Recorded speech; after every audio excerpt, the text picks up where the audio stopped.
Oh, Hey, yay, we're live from the darknet. So, let's Yes. start this bitch. all That's right, I can ask each and every one of you and not let you get interrupted.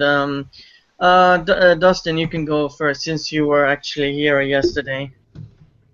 A lot of people are disagreeing with Liana. I understand that. We had a conversation before we started this.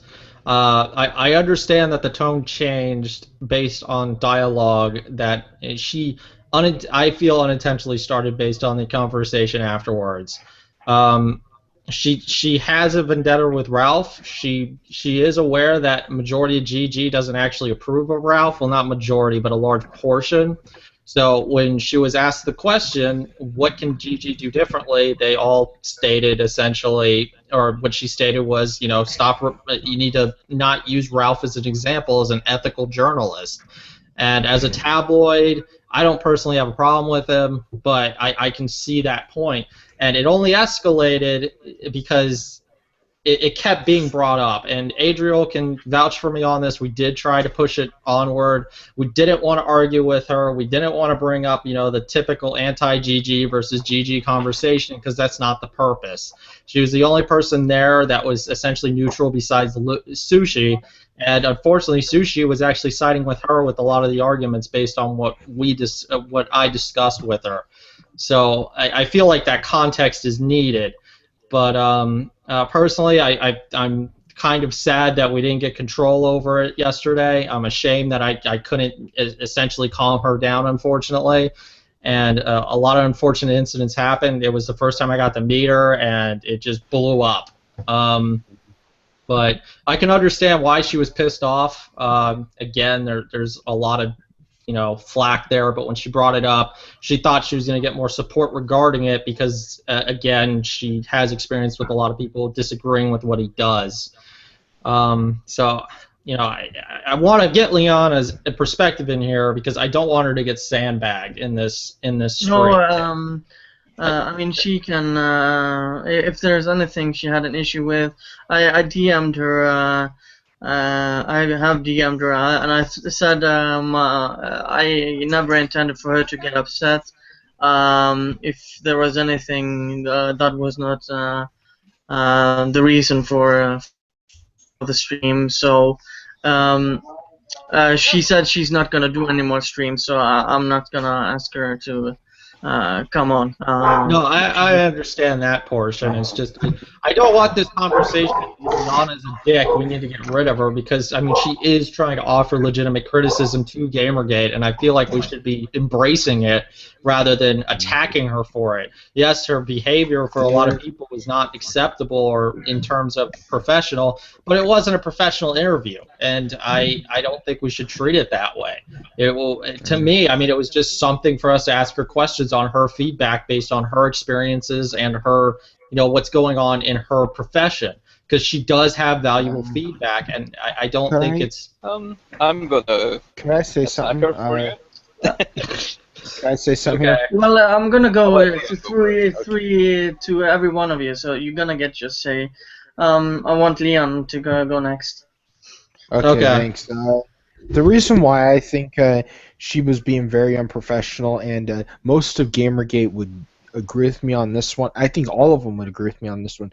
What if you would have replaced Liana with Brianna Wu or Randy Harper, and they would have went ape shit like that? You guys would not be treating her the same way. Basically, you would be like going after a full force attack on her.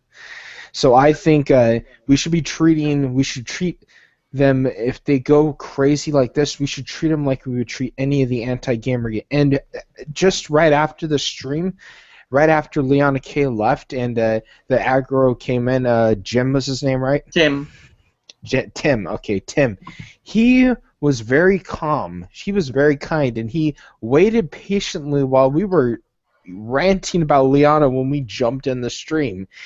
And he was being good about it. He was being a good sport about it, and he knew we were genuinely pissed off at Liana. And it's amazing that he probably did. He actually post anything after this on Twitter or anything? No, he hasn't. Doesn't have Twitter.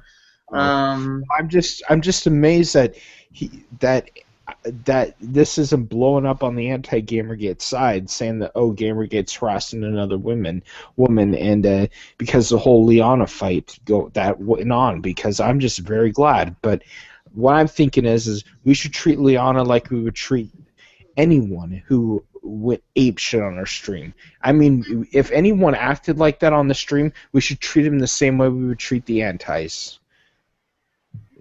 Give him a bunch of criticism. We would do that to Zoe Quinn. Well, we do that that wasn't the platform for it. We were trying to get. No, but I mean, you were interviewing her, being calm about it, and you basically wanted to be good. You wanted to just read questions and stuff. Liana brought up Ralph and stuff, and John talked a little bit about Ralph, and she just went into full attack mode. The most unprofessional I've ever seen anyone get. I mean, I never thought Liana could ever do anything this horrible, and then I just see this, and I'm like, I lost all respect for the woman after thinking back on it and stuff. I lost all respect for that woman because of this. Okay, Julio or Verulo. Okay, I'm up. Okay, so well, first off, I think that I'm going to talk about my experience first with Andrel, and I'm sorry, I don't know how to pronounce your Yeah, it's okay. Okay, I'm going to talk about first my experience with him to give a little bit of context. The whole thing here is, he's a good cat, okay? He tries to treat people nice. He tries to treat people, with respect. And, he's the kind of guy that if you disrespect him on stream, he's not going to do much because, he wants to keep it professional. I think the whole thing that happened last night, and the thing that a lot of people I feel are overlooking, is the second that she turned this, and we can debate on if she was right, if she was wrong, we can debate on all sorts of things, but the reality is that the person who led this astray, who turned that interview into a shitfest, was herself, and her. I missed the third word there to try to make it more poetic, but she was the person who went batshit crazy without any form of provocation. And when anybody, and I mean anybody, dared to even put a hint of, well, maybe you're not right, she went even more crazy. And it wasn't even a debate. I feel, and I agree wholeheartedly with what Leon said here. Yes, it was an interview. It wasn't the platform to expose all of her garbage, and you guys were definitely not prepared for it because you weren't expecting this type of batshit craziness to go on. But the second that she turned your interview into a shitfest, into basically saying whatever she wants to say, into accusing Gamergate of being hypocrites, because there was a whole lot of shit that she said about Gamergate last night. Let's not forget about that part. Okay, Yeah. we're hypocrites according to her. Just on that alone deserves a 2-hour response. Okay. But the second that she went out and started shitting on Gamergate, shitting on Ralph, which, whether you like him or not, the guy, you can say it to his face, because he will come onto the stream and he will address you, directly. Say it to the guy's face. And that's what I felt was the vibe coming from John, which was mentioned earlier. I felt that he didn't want to talk about Ralph in that situation because it wasn't about him, and to just go Liana, who was clearly prepared to go against, to do a little Ralph vendetta, it wasn't the time. But I think that the second that she disrespected not just the stream, but the host by completely throwing his interview out the window, and the viewers who were there to hear an interview, not a debate with Liana K, the second that she disrespected everyone by doing all that, because that is disrespect, she does not merit to be treated with kitty gloves. And that goes back to the point that I've made multiple times on this stream. It may not make me the most popular guy in the world, but I'll say it anyway. We do have a tendency of treating people with kitty gloves. And this was a case of and there's a lot of people who don't want to talk about this situation now. It happened. A lot of people are like, oh, no, let's just, it didn't happen. Let's not talk about it. It doesn't matter.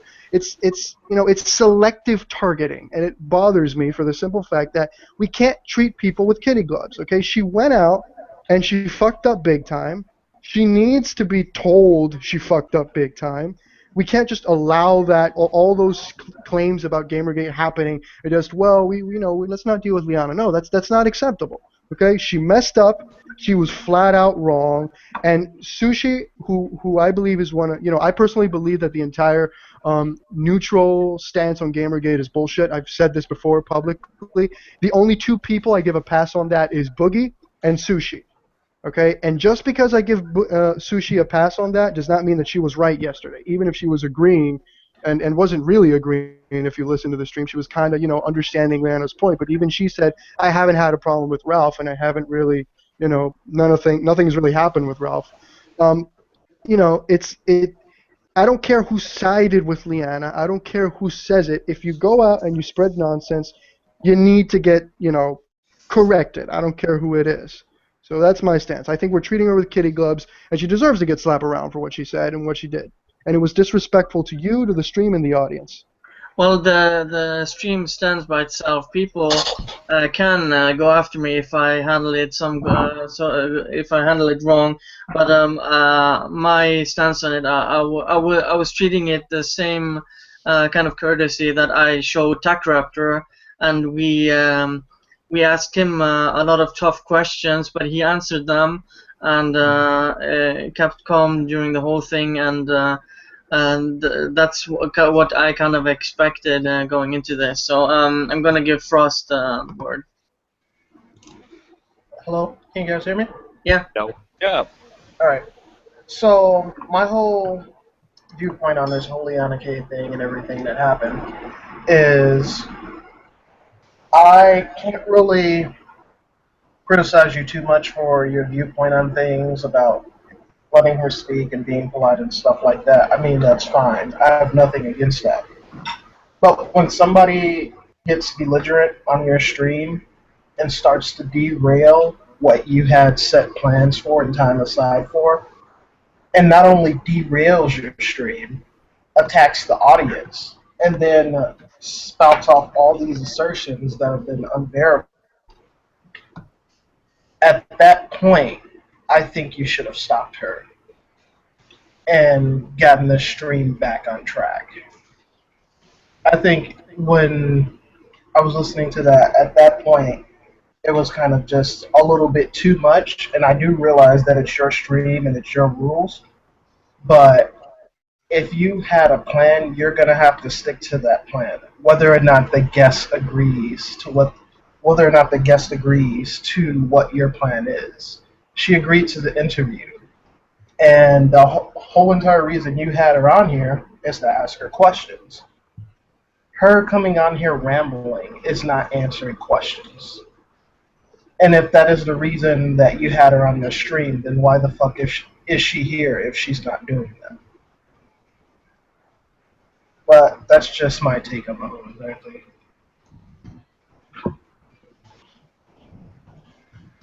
Okay. Yeah.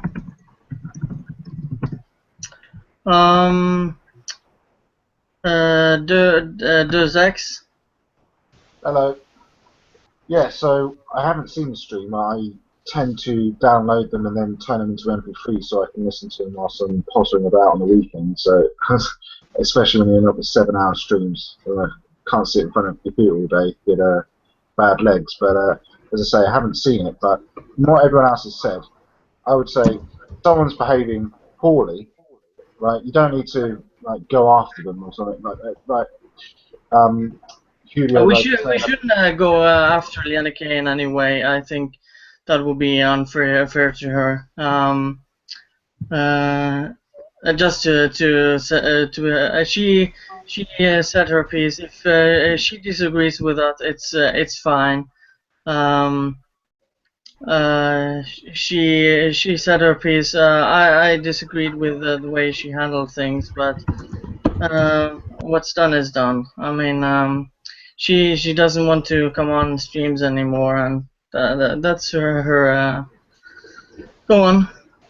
Well, it's unfortunate because I have seen her in a couple of other streams that she's done with various people, and I've never seen her in the way that she's been described tonight. So I don't know what the hell would have set her off in such a manner, given what you've described about basically having a sort of pre-planned Q&A session, and as you say, giving her the questions beforehand so she could prepare, give a good answer.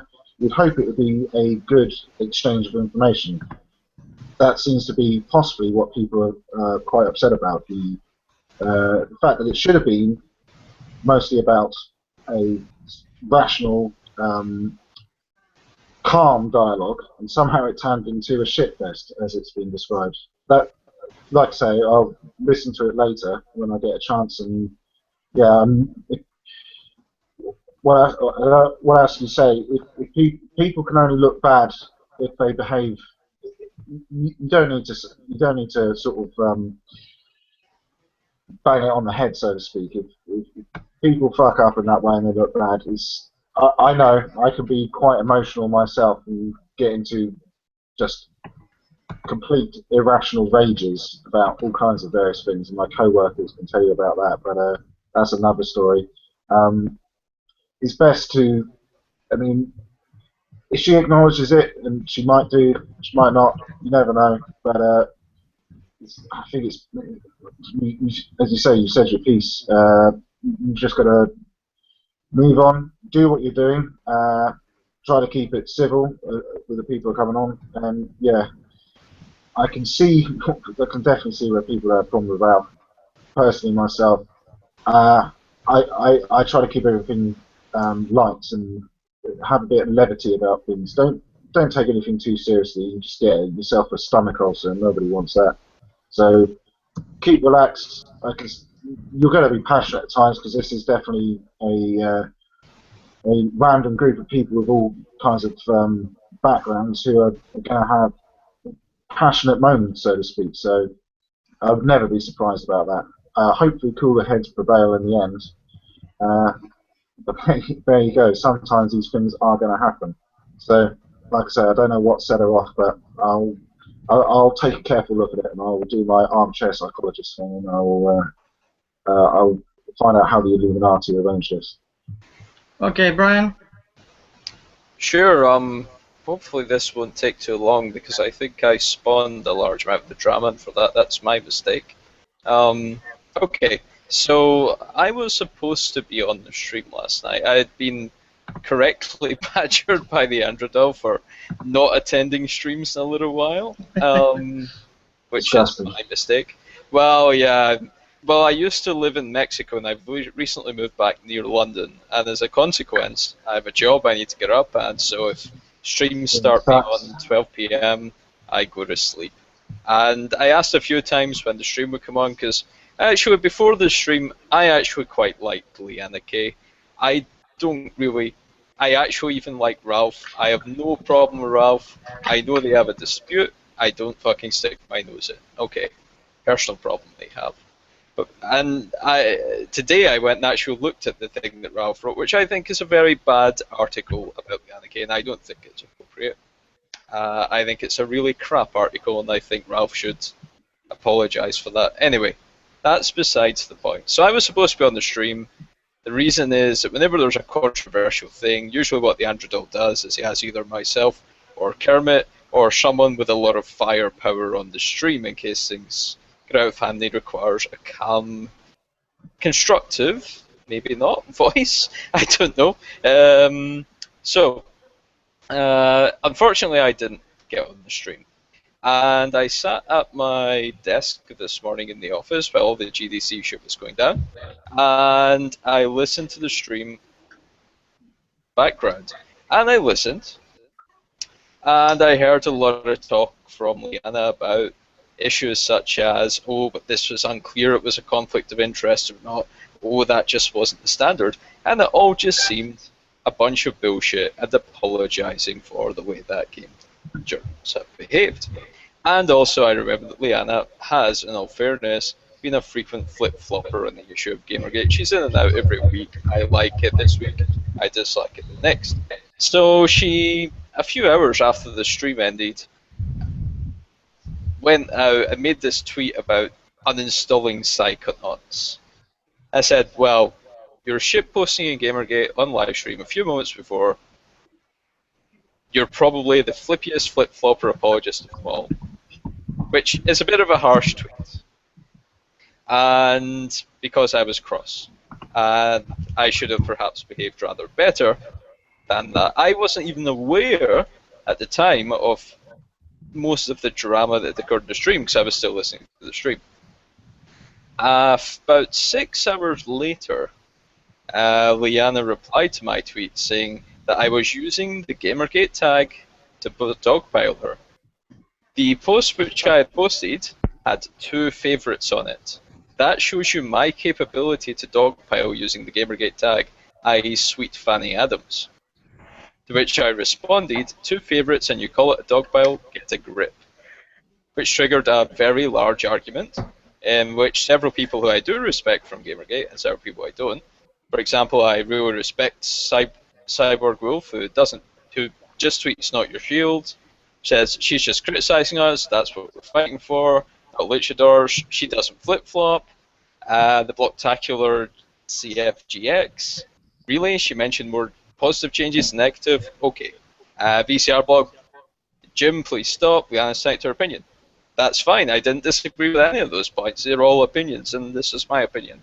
What I did take a great degree of umbrage with is that I don't actually agree with those opinions, but also the way that Mrs. K, let's be nice, responded to my criticism, which was originally not very pleasant of itself, in which she attempted to say that I was trying to say these statements I had made were facts, which were not the case. They were always opinion. I never said, it's a fact that. I said, this is Euroflippia's flip-flopper.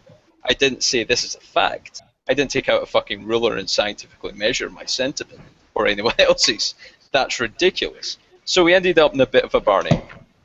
And as a consequence of that, I checked a few hours ago, and yeah, surprise, surprise, she blocked me because she was awfully upset. That's fine. I couldn't give a fuck less. I also then had a little bit of a think about it and put my thoughts together to check my opinion, to which I have now done. The reason I said she is inconsistent or a flip-flopper is that yes, every week she is in or out of supporting Gamergate, in my viewpoint, based upon how Gamergate is perceived to be going. So at a time where Gamergate is going down, she's not Gamergate anymore. A time like this morning, where there's a huge heap of shit and we've got a worldwide trend, she's very Gamergate, because she wants to be perceived to be part of the trend. She's very momentum focused. I don't think she's that consistent, but that's just my opinion. Okay. The second thing is, why do I think she's an apologist? The reason I think she's an apologist is because, and I also said she's consistently negative about Gamergate, is because she will consistently frame the way that journalists have behaved poorly as acceptable. And she will make excuses for it. And she did it last night in the stream, and that's what pissed me off. She specifically said that journalists paying, for example, in Patreon was fine because it wasn't a policy. Well, I'm sorry. That's not fine because it wasn't a policy. It's still wrong, even if the policy doesn't explicitly say so. Under the common framework of laws that all businesses operate under, such as the Saxony-Oakley Act of the US. It is there. It is not a debate. The fact that all journalists in the gaming industry are equally abhorrent is a bigger issue. And she is correct to point it out, but it doesn't make an excuse. And I also reached a conclusion when I saw Ralph bitching about it later, which he shouldn't have been, and I saw the block, and I said, I've reached an understanding that Liana K doesn't have a good grasp of these ethical issues because her only experience is in gaming journalism. And all gaming journalists are pretty fucking shit. And, okay, that doesn't mean that Liana is a bad person. It doesn't mean that her opinions are wrong. It doesn't mean that my opinions are right. It's just what I think. And I definitely hope that she doesn't hold me having an opinion against Gamergate, whoever Gamergate are, because let's face it, it's just a tag, and people come and go. She can do whatever she wants. And that's cool. But that's just what I think. And I hope there's some degree of learning about that, but I don't see it. I just wanted to express my opinion about it. She's expressed hers. The air is clear. And we'll probably avoid each other, and that's probably a good thing. So that's my thoughts on the issue. Hi guys. Blake, Hey. Blake is next. Yeah, I gotta say that honestly, I think she's only doing this shit just for publicity. I'm honestly starting to think that she doesn't care about Gamergate. It's we shouldn't say that because No, I am gonna say it. You know what? She, nowhere did we deserve that kind of shit talking. I mean, I supported her out of the kindness of my heart. But you know what? I'm just gonna say it. I'm never gonna support you, Annie K. I never will, because that is bullshit. What you pulled. That's what my stupid stepmom would do. You know you know how miserable I was with her? That's the exact same fucking behavior. That's bullshit. End rant. Whatever. I'm going to stick up. I'm going to stick up for Liana. If I saw something bad happening to Liana or her being targeted by aggros, I would definitely step between that. I don't think she deserves shit. I don't think she's particularly bad, but I do find it difficult. That's all. That's all I'm trying to say. Yeah. That Norwegian guy. Yeah, I mean, looking at this, after getting a few hours of sleep, I'm trying to make sense out of. I was still pissed off when I woke up this morning because I just saw how Twitter just exploded, and I saw the Skype chat. Everybody was talking about it, and I don't know. I don't know really. I mean, I was pissed off for another reason. I mean, I was more pissed off that she was employing the same tactics I feel that a lot of the people that have been attacking us use, the whole dodging questions and protecting certain people. I mean, when I brought up the Ben Kuchera comment, I tried to bring it up to you, Andredel, and you tried to ask it, but it was kind of hard for you to do so, and I totally understand why. I mean, but I kept repeating it in the chat, and when she finally picked up on it, it was like, yeah, let's not make fun of the Total Biscuit. That was not my comment. My comment was that Ben Kuchera was calling Total Biscuit a racist, and she just said that she didn't like personal attacks, and I asked in the chat if she wouldn't consider his comment a personal attack on Total Biscuit. And she dodged it by basically saying, oh, some person has attacked Total Biscuit. Let's not talk about that. Yeah, some person. I wonder who it is. Your friend attacked Total Biscuit. I just found, after that, I lost total respect. That was a disingenuous moment on her part, and I have no sympathy. If she keeps doing this shit, then I'm not surprised if people are pissed. That's my 37-year-old woman. Grow up. Jack.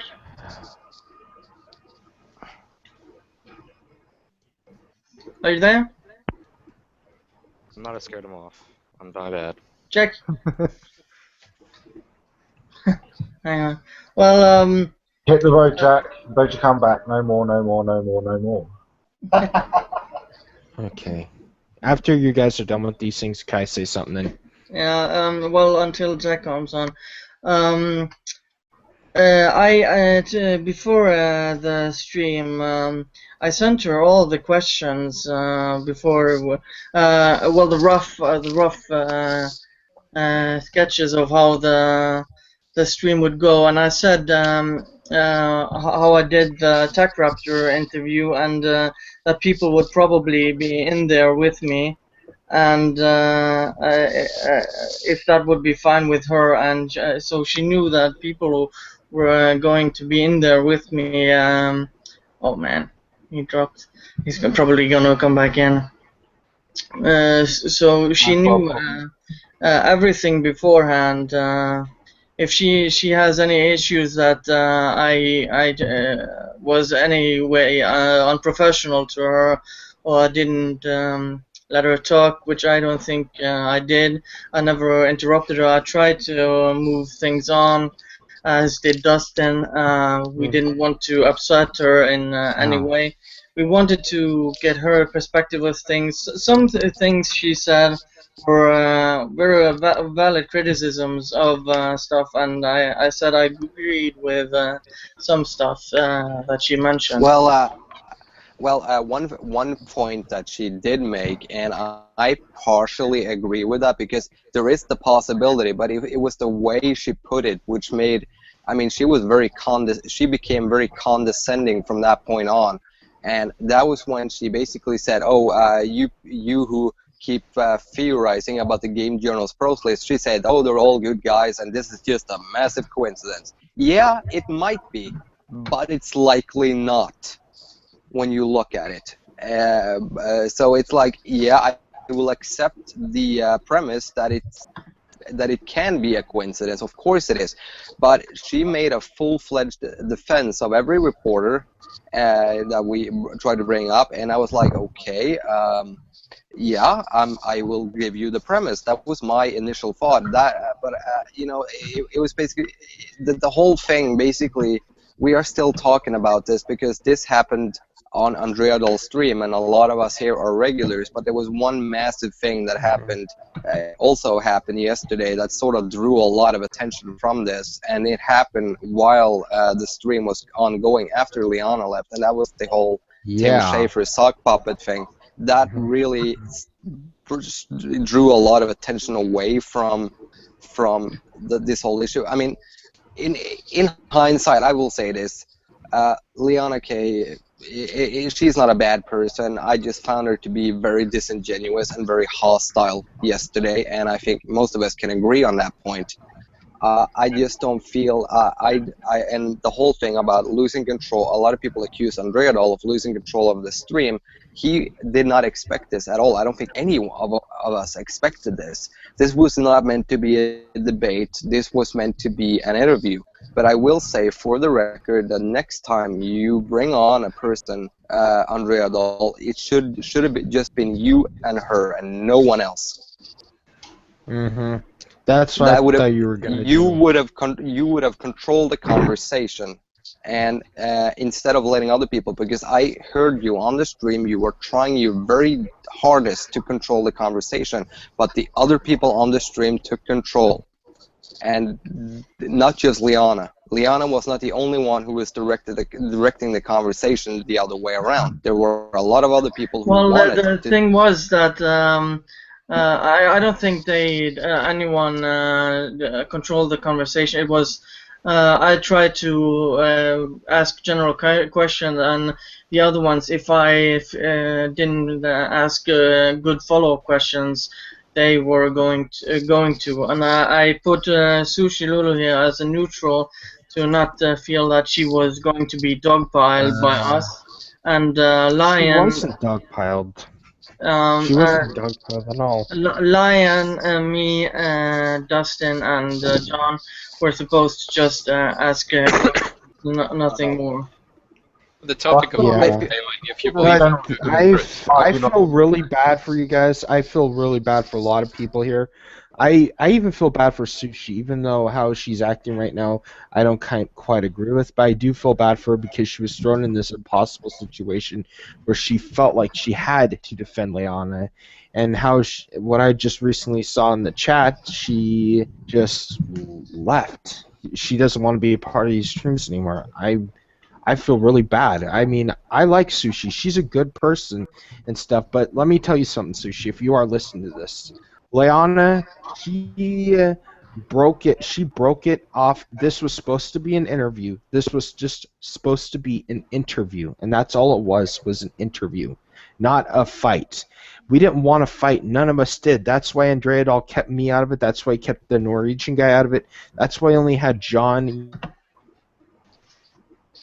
Oh, he's dead. And Dustin. Yeah, he had all you guys in. He had only them in, so this wouldn't be a debate. He wanted it just to be an interview, and that's all he had it for. He wasn't doing this to be hostile or anything. No, I would say for the record that Andrea Doll, you made the right decision not to bring me into the stream. I was begging Andrea Doll to let me in there. Give me five fucking minutes. And one more thing I have to say right here. If he wanted this to be a full-blown fight, he would have had Ralph and Rogue in there. He wouldn't.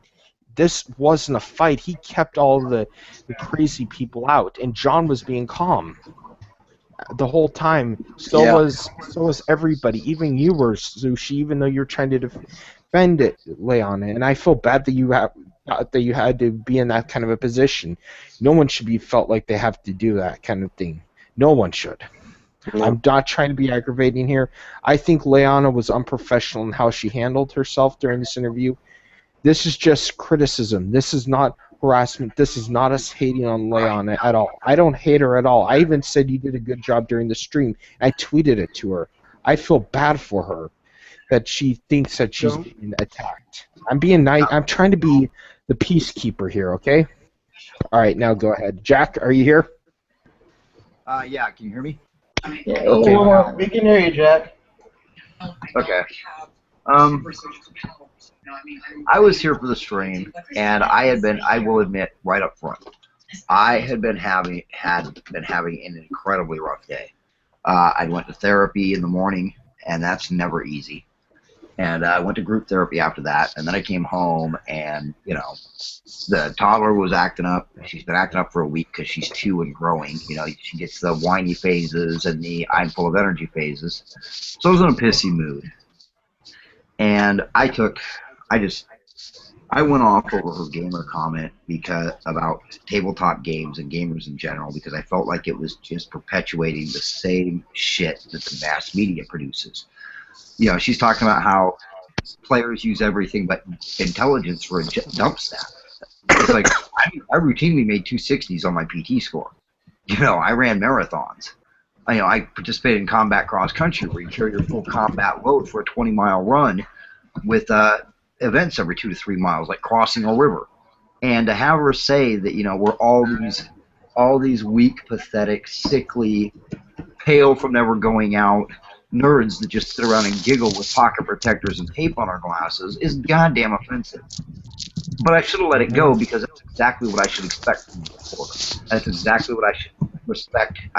That's exactly what I should expect. Mm-hmm. And I should have just let it go. I should have eased off of it. And it colored everything she said after that. But other than that, I mean, I didn't know a lot about what she was talking about. Like, I read those articles, but I didn't care enough to commit any part of my memory to them. I'm old. I don't have that much memory left. And, you know, I'm running out of RAM space here. And, but the thing that she got offended that, you know, going crazy in chat, for all she knew, the people going crazy in chat were going crazy supporting her. She acted like we were naughty children for talking in chat. And it's one of the things that bugs me about anti-Gamergate is exactly what what's-his-face, Double Fine's CEO did yesterday. You know, sit down and shut up unless you support us. And I was more offended over him, you know, standing up there with his fucking sock puppet, which is the closest he's gotten to pussy in 6 months, unless he paid for it. You know, and you know, having him start in on his shit made it so Deanna, or whatever her name is, I don't even care. As a matter of fact, I'd probably listen to her show again than put up with Tim. I think it's Tim Schafer. Yeah. Yeah. I never can keep the names straight. Half these guys all sound like the same names. Can I ask a question? Can I ask a question to the entire stream? I brought up in an earlier stream about how I was skeptical of the Escapist and how they were gonna pass on news, how they're gonna write gaming news compared to other sites. Is this if we can expect articles from Liana that is basically demonizing the gamer community? Can we expect those kinds of articles now? Because it seems like she was. I can expect it. I actually have no doubt that that's what she's gonna do now. I have no goddamn doubt about it. She's as bad as the social justice wars that we're fighting. That's my biggest gripe with her right now. She uses the same goddamn rhetoric. She's a reporter. You guys never worked with reporters? Yeah, I have. I've never seen a reporter go off like that, like a volcano. No, but that was unprofessional on my opinion of what I've known of reporters. I've known quite a few reporters and stuff, and they ask the hard questions. I've seen David Pakman for quite a while. I watch Anderson Cooper. I watched a bunch of people on CNN. Even Bill O'Reilly is a hard hitter when he does interviews, and I knew what to expect from Liana, but I mean the fact that she went the way she did, it just shocked me. I never expect that from a reporter. I expect him to keep composure. That's what I expected. But how she attacked. It's still human. They're still human at the end of the day. Yeah. Yes, we I are. also understand where she was coming from. I really do. She walked into this expecting to be attacked. She really did, because let's face it, our side has not covered itself in glory. And our side has not been so reasonable discourse, so she wasn't sure what to expect. No. I mean, she didn't know if we were going to be polite, so she came in here ready for the defense. And for some reason, the Ralph retort triggered her, and she probably did feel she was under attack. I mean, hostile interviews are never fun. I mean, it's right up there with the opening question of, you know, do you still beat your wife? Yes. Or are you a pathological liar? Yes. Oh my Yes. That's Yeah. that's I, the paradox right there. I actually made that joke before we started. That might not have went well as a joke as you thought it did. God. Oh, god damn it, Andrew Dole. It's all your fault. You'll know it. No. Well, she took it well, so but I'm just trying to be as transparent as possible, and Can I say? Can I get a turn? I have a theory of why she did what she did. let I'm Barry not go. gonna excuse. Okay, I'm not gonna excuse anything here. She, nobody knows what she was thinking before this, other than Leanna. That's all. Go ahead now. Carlo. Okay, a couple of things, because I always like to listen a little bit what everyone has to say, look at the chat, and then come back. So I'm back. So, okay, first off, the with the whole Sushi getting upset, we can't talk, don't talk about this is horrible, this is unprofessional. Okay, let's take away for a second. Let's remove the fact that she went apeshit. And by the way, she triggered herself with the Ralph retort. She brought it up first. I haven't watched the whole stream, admittedly. I'm in 49 minutes and 13 seconds. But she brought this shit out herself.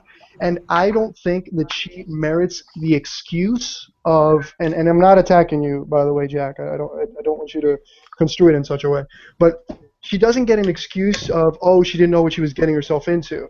I mean, it was pretty clear after the first couple of minutes that she wasn't in hostile territory. And just because she was expecting whatever she wanted to expect, which, by the way, she got the questions beforehand, and that, as David Pac-Man said, as Milo expressed when it happened with Brianna Wu, that's very rare in the interviewing world. You don't get the questions up front. That's not normal. You don't get like, oh, here's all the questions, prepare for them. That's not like, she's not being ambushed, she's not being surprised. You know, there's nothing new here. So she doesn't get an excuse. Second, there's some people who feel that we shouldn't be talking about this as unprofessional. Well, let's look at it from the following perspective. Is it not relevant to talk about a games journalist? You know, Gamergate's kind of about ethics and game journalism, and she is a games journalist who literally came on the stream and made 100% messed up and, quite frankly, false allegations on the stream. Okay, let's forget about the fact that she went into a shitstorm. Let's not talk about that. Let's you know, give the people what they want. Instead, let's talk about how she said, well, at the beginning, if you were a woman and talked about Gamergate, Gamergaters attacked you. Let's talk about when she said, well, Gamergate needs to address the fact that they made a lot of mistakes in the beginning, and they mistreated a lot of people. Can you point to a mistake? Can you point to? I mean, I'll grant that we were in knee-jerk mode, but we didn't start this. Games journals did. Or we can talk about it's not collusion, it's coincidence. That's my favorite. Not collusion, coincidence. Let's talk about that one. Or hey, you know, if you don't want to talk about any of those things, we can simply talk about the fact on how she comes on here and calls us hypocrites because how dare we support the Ralph retort. I don't like the Ralph retort. Why do you support it? When it's clearly, as we've all admitted, a personal vendetta between the two. Who's right, who's wrong, I don't care. You don't get to come in and tell Gamergate, especially if you're not part of Gamergate, because that's the one that really bugs me. It seems that we've forgotten that a Gamergate neutral isn't a part of Gamergate. Just because it has the name, it doesn't mean it's part of Gamergate. So she's a Gamergate neutral, self-identified. She can agree with us on some stuff, you know, one day of the week. She can disagree with us another day, but at the end of the day, she's not part of Gamergate. She said it herself. And this whole idea that, oh, how dare we be skeptical of a games journalist who comes into the Gamergate thing and starts talking about it. How can we be skeptical of that? Well, Of course we should be skeptical about that, considering that at the time games journalists shit on us consistently. But hey, if you don't want to talk about that, let's talk about the fact, and if we want to question things that people do, why don't we question the fact that she had no problem working with Polygon after Polygon was exposed with being shit? If she's all neutral and not taking sides in any kind of a fight and it's all bullshit and it's bad for you, why do you go and work for a group of people who are full of shit and then get mad when the name of the CEO, not the CEO, excuse me, the editor-in-chief gets mentioned? No, these things need to be talked about because A, you are a games journalist. You are part of the people under question. You do need to justify your actions. Why? Because the majority, and I know she got really mad when somebody said the word all, the majority of games journalists are all in bed together. The people who control the narrative are in bed together. That's not okay. And by the way, if we're at it, because she really got upset when it was suggested, is the New York Times? She got very strawmanny when what do you refer to as the games as journalism? Hey, guess what? Games journalism is not the only one that's been broken. We just found out now. Journalism in general has been pretty shitty for quite a while. And greater men than myself have been saying that for a long time. Hey, the antis love Colbert now because he had Anita. Look at what he's all about. He's all about exposing how the media is fucked up. So guess what? If you're a games journalist, I'm sorry, you're going to be put under the microscope because right now it's a shitty trend. It's a shitty trend that goes throughout the board. Don't believe me? The fact that we have a 24-hour news cycle proves it. And you know what? Kotaku, Polygon, and all those other shitlords follow the same scheme. They put out hundreds of articles. They put out articles daily. Even if there's nothing to talk about, they make some shit up. Okay? So it's not, this whole thing, we shouldn't talk about Liana. We should absolutely talk about the statements that she made. She is a journalist, and yes, her actions are under the microscope. I'm sorry that the majority of your trade has put you into this position, but you do not get off just because, hey, I may not be corrupt. It's our job to check. It's our job, okay? It's our freaking job as consumers of the media to stay vigilant. Because when we don't stay vigilant, Kotaku comes along. Julio? Yeah. I just want to say that I agree here with you on every point. And, she basically made the... she basically said what you could basically summarize this with is like... is that we peasants don't understand how the game media works, so we should have no right to question it. That is essentially what she was saying. Yeah, exactly. Thank you for pretty much summarizing what I just said in 20 minutes into a more efficient one-liner. But yeah, that's exactly the point, and it's exactly what I have trouble, grasping. And another thing that I really, that bothers me, and I've said it multiple times on the stream, and I haven't been able to get a single person to disagree with me and point to why I'm wrong about it, because hey, most people seem to agree with me when I say it. But we do treat certain people with kitty gloves, and we do treat certain people that we need to be overly nice to them. We don't need to be overly nice to them. And I'm not referring to the Andreo's stream last night. I personally think that he handled himself pretty well, and nobody can say that he was unprofessional, and nobody can say anything. Sushi can claim it, but she has no grounds, no basis, no proof, so she can claim whatever she wants. But, yeah. it is what it is. The whole idea basically is that, I mean, there's a lot of, she was condescending as well. It was like, that's why people don't want to participate in these Gamergate streams, because you are this and that. Yeah, okay, we are not, and I was listening to this stream at the time. I was like, yeah, but that's not what anybody on the stream is trying to do to you, so calm down. So, can I make a quick point?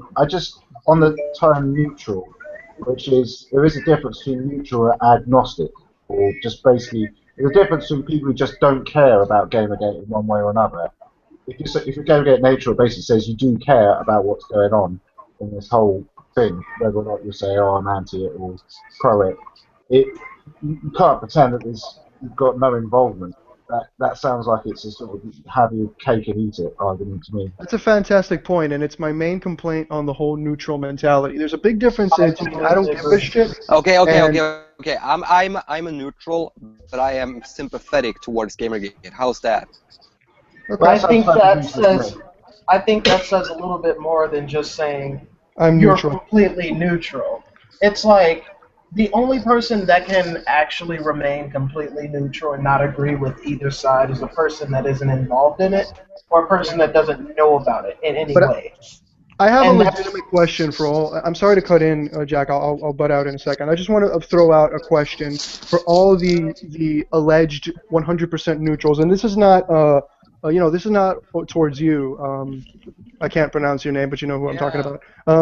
But the question I have here, and I asked this question earlier, and certain people got pissed off at me for asking it, but the way I construe a neutral, because there's no such thing, there's no Switzerland. If you're Switzerland, it's because you don't give a shit. That's the reality.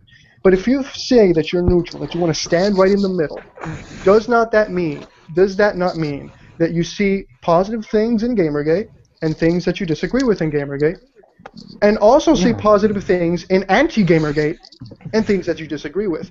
I still want somebody to tell. Conclusion. I want somebody to give me. The answer to that is yes. So I want somebody to give me one valid point, and let me finish, one valid point that anti-GG makes about the Gamergate movement as a whole, not trolls, not internet harassers, the Gamergate movement as a whole, and that the majority of support. Here, I got this point. One of the ones, and I kind of agree with this, we are focusing too much on Zoe Quinn while we should be focused on the one that actually was the cause of the problem, not Zoe Quinn. Well, first off, who's focusing on Zoe Quinn? I haven't even heard talk about her for a while. And number two, people want to laugh, pretty much no one, basically. And number two, Zoe Quinn was relevant at the time because she was part of the ethical breach that a bunch of games. But that's the only part I actually agree with anti-Gamergate on. We're not talking about Zoe Quinn. So how can you agree with the fact that it's not true? But I think she's mainly talking about like the first few months or so of Gamergate, with this whole issue with Zoe Quinn and what happened with Kotak. I think Zoe Quinn was concentrated on for a couple of weeks with the Zoe post. But quite frankly, the argument that a lot of people would use at this position would be, well, no, wait a minute, Zoe Quinn wasn't the focus; it was the journalists. They were the ones who did something wrong. Well, no. Zoe Quinn also did something very messed up. Whether, I don't care about her sex life, that's not important. But games journalists accruing favor of any kind, game developers accruing favor of any time with games journalists and helping them push a narrative, that's not just bad on the games journal, that's bad on the game developer. Because, again, and a lot of people want to pretend that, no, the problem was the games journal. I absolutely stand by the criticism of Zoe Quinn doing the things that she did. And then the reactions, because another thing that we don't, when people say you talk too much about Zoe Quinn, keep in mind, it didn't end with the Zoe post. It wasn't, Zoe, you fucked this up, and she went silent, and people continued attacking her on the same thing. No. She was one of the first people, she was one of the first people who went out and said, oh, Gamergates are harassers. These are horrible people. All of them are doing horrible things to me. And for the record, I think that Zoe Quinn, out of all the anti-GG, is the one who had it worst. Okay, she's the one who actually had to deal with shit, because, like her or not, the reality is, yes, her personal life was plastered on the internet. But just because you were wronged does not mean that the shits that you were allegedly did were right. And it certainly doesn't excuse the actions that came after. It certainly doesn't excuse the actions that came after. So again, that's not really a point that I can say anti-GG is right. I'm just saying, even a lot of people we consider legitimate to this day, before we move on, I've seen a lot of shit being flamed, so I'm trying to be calm I'm trying to be calm here. So before we just leave the whole Liana K thing to rest, just want to say last few words. I think I've said my piece. I tried to be as polite as possible. I gave her all questions. I said how the stream was going to be. I even brought on a neutral, trying to make it balanced and not trying to seem like we're dogpiling her, because Liana K knows sushi. So we went through things before we started the stream, how things were going to go. I mean, I'm trying to be was trying to be as transparent and nice as possible. I didn't interrupt her during the stream. I was just trying to move on. and I felt that she got upset when she didn't have to. She got a little hostile. Sure, John, me, Lion, or Dustin could have handled it somewhat better. It's easy to say in hindsight, but it wasn't supposed to be a debate. It was supposed to be just asking her stuff. So let's just move this behind us. If she wants to say something to me on Twitter or something like that, it's totally fine. I'm not going after her. I just want to say how I felt the thing went. So yeah, let's just move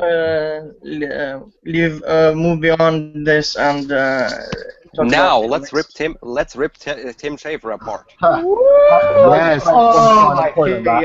I got can a I say video about something this coming besides? out later. This is something everyone in Gamergate and neutrals will agree on.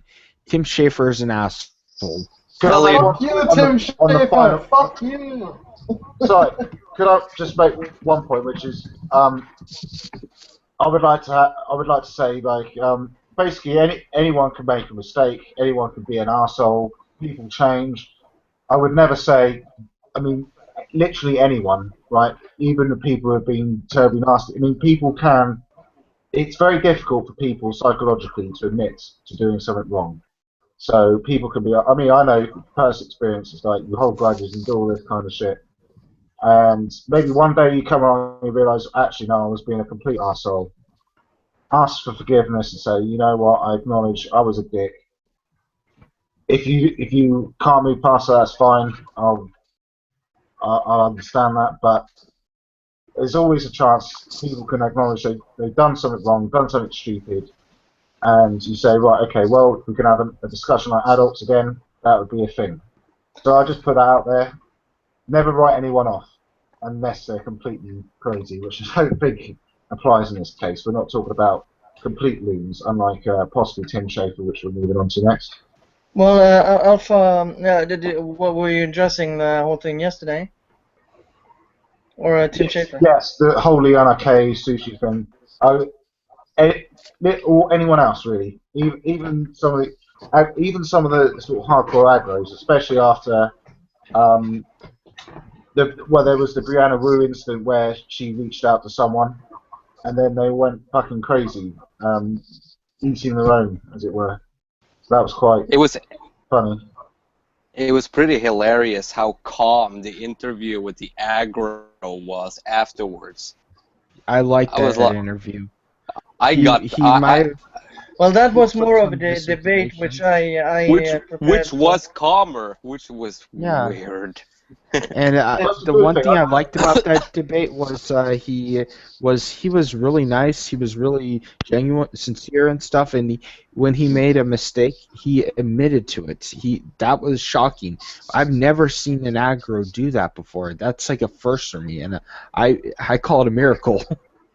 I must have scared the shit out of that guy when I first came in, because I was fucking livid when I came in the stream.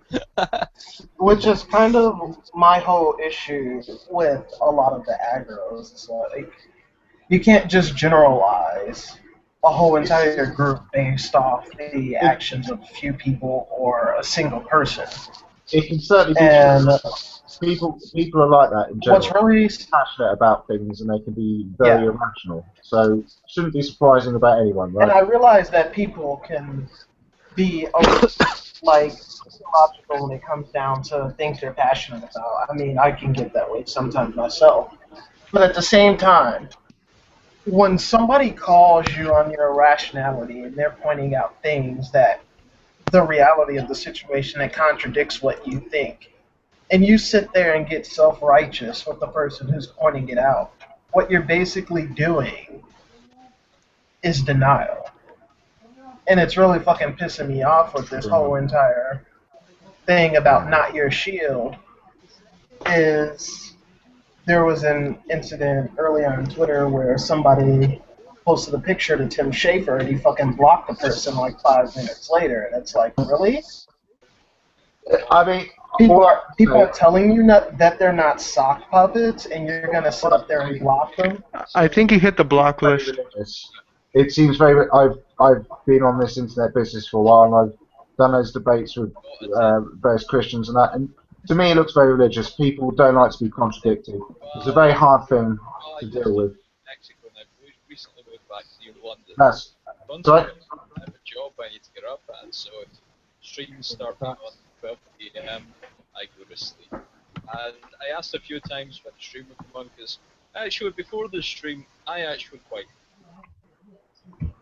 Brian, we can't even hear you, dude. Yeah, you're a bit quiet. Sorry. I didn't realise my mic was muted. Can you repeat the question? I seem to have lost the place. Oh man. Sorry. I'm not feeling well. Whoa. Trigger warning. Yeah, trigger warning. Yeah. Okay, give me a second. Yeah. Go back up! Who is like 20 feet from their microphone? Not me. Not me. I have a headset on, so I'm using my headset to talk to you guys, so it's not me. I was muted. I don't know how well you can hear me. Whoa. I can share the control. See if I can't boost the thing for Brian. Am I very quiet, or can There you? you go. Better now. Oh wow! Exactly. So I was sitting talking into this for a few minutes, trying to be heard, but it all went badly wrong. I'm sure it's deserved. Yeah, strive safe, Ralph. I'm going to put forward an unpopular Gamergate opinion, which Americans will find abhorrent, and I understand why. I'm from near Glasgow, and I've lived in the UK a lot. I've also lived in other countries a lot. I've lived in Malaysia, I've lived in the Middle East, I've lived in America. What I tend to hear from a lot of American people who support Gamergate and its ideas, pretty fairly, is the idea that tabloid trash is unethical. And I get why they say that. It's scummy shit, to be honest. It's often character assassination at its worst. And you look at a lot of our opponents, for example, Gawker came about because of the Gawker Stalker. A bunch of asshole journalists in Fleet Street in London using the paparazzi to fuck with people and make money out of that, which they did very, very well. And they were bred on the tabloid journalism of the UK in terms of the News of the World, the Mirror, all these shitty outfits. Now, why do I say that's not unethical? There's nothing unethical about putting information in the public eye if it's not gained illegally. So, if someone puts information out there in the public which is legally acquired, yeah, then it's ethically gained. What I find unethical about Gawker, and here's where the contradiction happens, and this is people say to me, how can you say the Ralph is ethical when Gawker isn't? The reason I find Gawker unethical is they do not actually put information out there as well in the public eye. They acquire information illegally. To begin with. Ralph never doxed a whole bunch of gun owners just because they go. And guns. Can I say something here? Sure, yeah. One thing about obtaining the information legally. Everybody remembered WikiLeaks, all that, how they got their information illegally from Edward Snowden. That was still considered illegal information. CNN was using that information for quite a while, so I wouldn't try to go into the whole corruption of using illegal information. If it's out there and stuff, let me put it like this: if CNN's using it, everyone's using it. So I see what you're saying there, and in that case, it does create a lot of dubious issues. And you're right to point it out. I like what WikiLeaks did personally. It meets my requirement. I think it's a good action for everyone. Yeah. But I also understand that it does create huge issues and big questions about whistleblowing, essentially. And whistleblowing has its own special category under the UN to try and get around it. And it's never well defined, and that's a real problem. But yeah, anyway, what I was trying to say is, Gawker also has one really horrible trend. It's not only the fact it really does a lot of shitty stealing private information and publishing it, it also erases the opinions of people and speaks on their behalf when they say what it doesn't want them to say. That is my biggest problem. It puts false words into other people's mouths to make its case, and that really gets my goat. That's why I think Gawker is fundamentally unethical. Not Your Shield is a great example of it. It's an erased minority, which they will erase. I have to put something here. The difference between WikiLeaks and Gawker, and I'm going to put this out here. Okay, I'm getting a little lightheaded here. I had to take pain medication for my teeth hurting. The reason why I think WikiLeaks is different than Gawker, WikiLeaks posted information about the government and stuff like that. When CNN uses that, that's one thing. But Gawker, they attack people on a personal level. They'll post nudes, they'll post sex tapes, and that's just their attacks. Yeah, they don't give a care what they do. They don't give a care at all. It's like Gawker will grab whatever they can. It's not ethical or anything like that. Like, it's not ethics problems like what the government did after the WikiLeaks information. This is like they will attack people on a personal basis, and that's something way different. And it goes to show how fucking hypocritical they are when people like Zoe Quinn or anyone else had their personal information put online. They were quick to defend them, but yet they're posting other people's personal information online. It's so fucking hypocritical. It absolutely is. And okay, the hypocrisy, they can be hypocrites, but that was just my general point. I don't think someone checking your public Facebook profile and finding you've said something particularly obnoxious is an unethical piece of journalism. Just in the same way that if Tim Schafer posts in his Twitter profile, "You're all a bunch of dicks, go die in a fire, not your shield," I would expect it to be reported. I would expect someone's Facebook profile to be treated the same way. And Ralph, I can also agree with the viewpoint, however, that certainly fairly clickbait articles are very lowbrow, unfortunate tabloid journalism. And I would say it's unfortunate that Gamergate often does need to use voices like Ralph to construct discussion, but you don't bring a knife to a gunfight, and our opponents are going to keep doing this to us, and you've got to be willing to accept it and deal with it. And the best way to deal with it is to have a gun pointing at their heads as well, sadly. And maybe I'm being a bit brutal. Well, you're Terran. You should be bringing a nuke to a gunfight. Well, that's why we have Oliver Campbell. He keeps himself under lock and key, and then we push the launch codes. Well, yeah. Can I? Not that I would ever weaponize Oliver Campbell, and nor would he ever require my permission to launch. I could never influence him anyway. There's no safety controls there at all. This is appalling. Gamergate is a largely unmaneuverable and unguidable thing. That's the best part about it. And it should stay like that. That's the main thing. But can I interject something real quick here?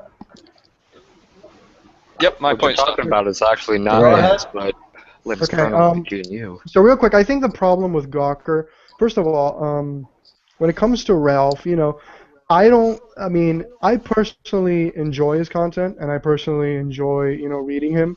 I think the main reason why I follow his work and I follow him is the simple fact that, we can talk about Ralph's tone, we can talk about Ralph being lowbrow, we can talk about, we can make a case for all of those things. People can say they don't like him, and that's everyone's prerogative, and I respect that. You can say whatever you want about, people can say whatever they want about Ralph. But at the end of the day, I respect Ralph for two reasons. Number one, Ralph doesn't make shit up. Okay, he doesn't, he's not the kind, he doesn't do what Gawker does. Gawker sometimes flat out makes shit up. Just, we don't have a story to print, gotta keep those clicks incoming, and they make shit up. When you talk about something that's completely irrelevant, like watermelons. So, you know, Ralph doesn't do that. You can disagree. Maybe, you know, has he made mistakes? Of course he's made mistakes. We've all made mistakes. You know, sometimes a source doesn't pan out. Sometimes, you know, new information comes out. You know, it's possible. It's fine. It happens. But the second reason why I enjoy his content is for the simple fact that Ralph says things that people are afraid of saying. That's why Ralph was necessary and continues to be necessary for Gamergate. When nobody wants to say, hey, maybe TV got it wrong this time, he'll say it. So we do absolutely need voices like that. We need voices of people saying, you know what, X and Y fucked up when nobody wants to touch them, because we do suffer from, you know, let's not rock the boat when somebody on our side makes a mistake, or someone who can help us makes a mistake, and we do suffer from that. And you need that in all movements. All movements go, you know, everybody go check their history. All movements have these type of people, and they're necessary to keep us together. Now, the thing with Gawker, and the real problem I have with Gawker, is not, you know, the personal information that's public, because as you correctly stated, you know, public information, it's public. I mean, your Facebook account is public. Your Twitter account is public. You know, don't demand privacy in a place that you can talk to the world. So that's bull. But my problem with Gawker is simply that they will do anything, and it's my problem with the entirety of the media, by the way. It's my problem with MSNBC, with Fox, with everybody. Is the simple fact that they will do anything to push their media. And the bottom line is, journalists supposedly report the news. You can put your opinion on the news, of course you can, you know, we're all human, but you're supposed to report the news. You're not supposed to take a piece of news and say, this hurts my side and my narrative. I'm going to spin this until I can find a way to make this look good, even if I'm only telling 1% of the truth. That's the simple problem with Polygon. It's the simple problem with Kotaku. It's the problem with all of them. They'll do anything and everything to push the media. That is simply called spin. That is what we call spin. Yeah. And the thing is, having worked for two newspapers, one in Sweden and one in Norway, I have to say that the Swedish press is really bad.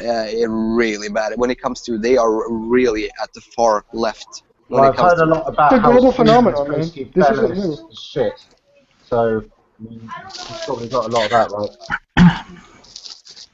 I'm sorry? If I could, Sorry, I was just saying, I've heard a lot about how Sweden has basically gone full feminist in everything, so I can imagine that. Yeah. It's beyond Sweden. Yeah, let me just say this. Sargon is not exaggerating when it comes to Sweden. well, that said, Isn't he from Sweden? there are some things that they did pretty good, so. If I could just say something about Ralph and the way he does things real quick. What I think is funny is there's a lot of people who hate him, who hate him, obviously. But the tactics Ralph uses are very similar, and I've said it before, to the same tactics that Internet Aristocrat used, and people loved the shit out of Internet Aristocrat. Yeah. Before he became a faggot. Well, until he blew up it.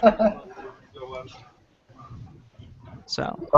Yeah, well, that's the thing. It is right. I mean, we could all pretend that someone highly haughty and intellectual going around like break it down in a very dry manner. It's like no one's going to listen to that. The fact is, people love characters and people who court controversy. I mean, that's why clickbait exists, because people go, fucking hell, what's going on here? That's the basic reaction. So no one should be surprised by this.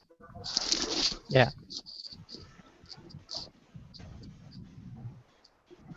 Okay, so to fill the dead air, you know, the whole thing again, and you know, I think with that as a group, as a movement, as an ideology, whatever you want to counter culture, whatever you want to call Gamergate, I do think that there is one flaw that we hold, in a big group of us holds. Heresy. I don't want to generalize.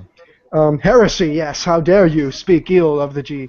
No, I'm kidding. But you know, I think that we do have a tendency, and it's only natural, but we do have a tendency to be way more critical with the people in our group than the people who are not, you know, anti-GGers directly, because you know we all have. And no, let me finish. Sorry. You know, there's a difference between being critical in the sense that, hey, you fucked up, and there's a difference between, you know, someone making a mistake, they apologizing, and us continuously bringing it up. And I think that that's something, kind of like, you know, we in Gamergate don't tend to forgive as easily. We don't tend to forgive our own, and I do feel that's kind of a flaw. And the reason why I bring that up is that, you know, if we all think back, and again, people can have their opinions on Ralph, but you know, a couple of facts. Ralph was one of the people that held this together when the whole Internet Aristocrat King of Pole thing happened and everyone didn't know what was going on. Two men helped keep this shit together. Stargon of Akkad, the Ralph Retort. Those were the two main guys. There were other people, you know, there's no such thing as leaders, I know, blah, blah, blah, but everybody here gets my point. You know, they did a great job to keep us together. Okay, they were there when media that we usually watch, like King of Pole streams and Inner Aristocrats videos, though granted he didn't put anything out for a long time. You know, when that disappeared one day to another, you know, from one day to the next, those guys helped keep things together. And when Ralph's credit card information got put on the internet, I saw, and I can produce tweets of a lot of people who were going, "Fuck them, I don't care. Who cares? Let's not talk about that. We got more important things to talk about. Look, Lizzie just got on The Escapist. Let's talk about that." And said, "No, wait, what? No." And you know, it all stems from, you know, this guy's on our side. You can disagree with him, but we do have this tendency to, oh, this guy's hurting the Gamergate. I don't like the way he Gamergates. He Gamergates wrong, so we're not going to support him. And it absolutely was a phenomenon that happened. I think everybody here saw it one way or another. So when I say that I think we're way too harsh with our own, that we don't forgive mistakes, that's what I'm referring to. Hey, everybody here knows that I'm number one when it comes to saying that we need to criticize our own. For fuck's sakes, I criticized Sargon when it wasn't too popular to do it.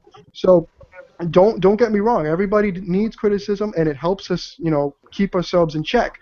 But when it comes to forgiveness of our own, we're much more likely to forgive a journalist who, you know, fucked up and was anti-GG and comes to our side, than we are to forgive people in our own movement just because we disagree with them. Yeah, I mean, I would always have to say one thing. What I've always been told my whole life: leave the past in the past.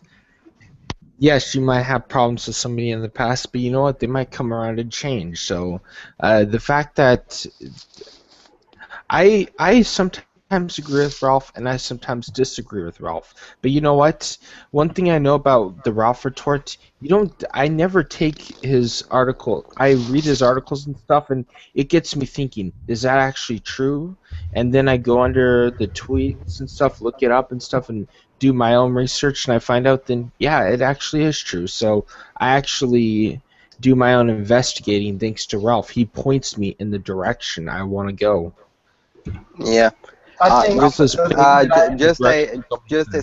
wanted to say this about what Julio said about Sargon and Ralph keeping us together. I agree completely, because when Internet Aristocrat left, I was watching Sargon, and I still watch Sargon's videos because I think he has a lot of interesting points that he makes. I don't always agree with him, but I still watch him. And but the idea, when you pointed out the fact that we are not so forgiving of GG members who, but we are but I actually agree with that, because if journalists from Kotaku would come out and say, "Oh, we are pro GG now," we would welcome them with open arms. All is forgiven, and any basically who has any credibility would basically come and say, "We are pro GG now," and we would welcome them with open arms. But we would not accept any dissent from people who have been with Gamergate since the beginning.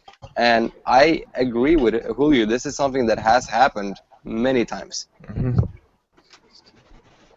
I didn't expect that to go that well. Yeah.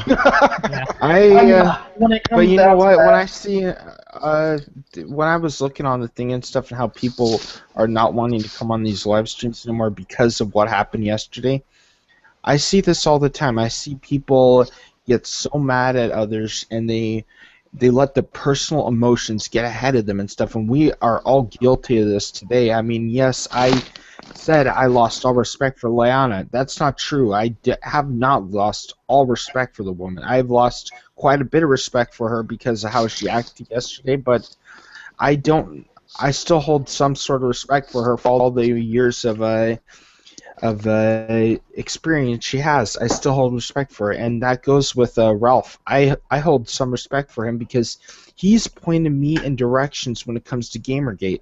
I hold respect for Monday Matt. He pointed me in the direction of Gamergate. I would have not known anything about you guys at all if it wasn't for Review Tech USA and Monday Matt. Those two pointed me in the direction of you guys, and I'm here now to this day. And now you're regretting it for the rest of your life. I think that's a very important thing because I personally don't read Ralph's blog that often, but when I do, he's not just saying like, here is what I have to say about this. I'm the only person that can possibly be right. He kind of just points you to whatever he found, and he's asking questions throughout his. He basically presents the evidence. Here's the here's what I found. Look at it and make up your own mind. I mean, do your own thinking. Anyways, it was great talking to you guys, but I gotta head out now. I'm dead tired. I gotta get some sleep. Okay. I'm getting tired too. I've taken some pain pills because of a horrific cavity I have in my mouth, and yeah, so I'm getting really tired too. So I'm gonna get off as well. You also discussed. Yeah. See you, dude. Well, see you later, guys. Oh, and before I leave, can I say one thing? To everybody out there, I am very sorry for how I acted a little bit earlier today just by raging. Sushi, I'm sorry for how I acted. Everyone, I'm just very sorry. I felt like betrayed when I seen how Leanna acted yesterday because, in my opinion, that's not how you're supposed to act when you're being interviewed and you get questions ahead of time. But, Leanna, I still respect you. And Michael, I respect you. Sushi, I hold respect for you as well. See you later, guys. You're supposed to say you don't respect me, though. I mean, he left. That's so much respect. Eat that space kitty. If I finish what I was saying a little bit earlier, just let me quick, and I'll let you talk how long you want. Just for people who don't want to be on the streams, it's fine. I'm not gonna make a big deal out of it. If people don't want to come on my streams, that's fine. Other people want to come on. It's an open house. If people feel like I've somehow mistreated people or are being unprofessional, it's because I'm not professional. I'm just a dude on the internet hosting and talking about stuff. So if that's unprofessional, I'm fine. So if people don't want to come on, it's fine. If you have issues, take it up with me and don't go public about it. Just yeah, that's my thing. Go ahead, Frost. We all hate you. I think we were kind of talking about this too the other day inside of one of the Gamergate groups, and me and my girlfriend got to talking yesterday about this. It's kind of disheartening to see that a lot of anti-GG, or even some people within GG itself, kind of look down on critical thinking as if you're questioning the group, and it's like, you can agree with somebody and still be skeptical about their views. You don't have to, and it's not necessarily mutually exclusive that you have to agree with everything that a person says. And I think critical thinking skills are an important part of this whole entire controversy. And if we don't encourage that, then we're just as bad as the people at Gawker or the people at Kotaku. I'd go so far to say as it's one of the most important things, if not the most important thing. That's very true. Most people I've seen involved in this, and I have chatted to people on the other side who've said, well, I've seen shit go, and it's not impossible. I'm not following every single member of GameGate. I don't know who the hell is. If we are tens of thousands of people, I certainly am not following that many people. But anyway, I mean, most of the people I've interacted with have been generally very level-headed, cool people, like yourselves on the stream. Even if you did, I don't know, go completely mental last night, I'll obviously disown all of you completely. But so, I mean, generally, I don't see it as generally see perfectly reasonable people I'd be more than happy to have more than a few beers with. Yeah. Yeah. I mean, I've definitely found a few friends. That's for sure. Devon, you wanted to say something?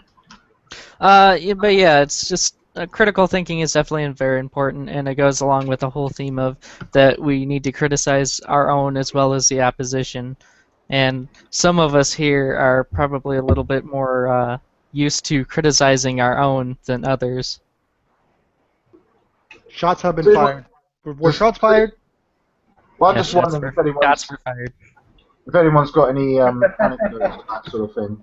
Because I can definitely see what you're saying. It's just, I mean, I haven't seen any sort of, and I would definitely be against any sort of blatant cultism in like I'm agreeing with this person because they're that person. The cult of personality, which is definitely something I'm fully against. Well, I think Virillo or Julio can talk a little bit about that more than I could. If he wants to talk about that's that. definitely shots. That's definitely shots. How long have you been in this, Devon? Have you been interested? Me, Yeah. I've been in this since the beginning, pretty much. It's just I've been a lot more behind the scenes until recently, given pulling the my string. limitations. You're the puppet. I've been down here with my nose in it since the whole thing began. With your nose in yeah, it. it's I don't know if you've seen these streams, or if it's your first time coming on one of these, because it's first time you're on here. Well, I've been on a couple streams before. I don't really catch them often. I'm in school, so I kind of miss a lot of them. And then when I find out, then I'll have like people tell me, "Oh, I'm in a stream right now," and I was like, "Oh, that's so cool! I wish I had known sooner, so I could have gotten into it." Yeah, well, I usually do the Gamergate streams on Wednesdays and Saturdays. I've tried to get them on a regular schedule, and I do these sort of streams when I can, and people are up for it. So. Yeah. So this is just us. If there's anything in particular we want to talk about, games or just casual talk. Can we just get directly to the Tim Schafer thing? Because I did a video and I wrote a joke about it, and I've been waiting to test it, and you guys just keep talking about stuff, and I'm like, It's not the Okay, Tim so Schafer. let's talk about everything but Tim Schafer right now. You son of a...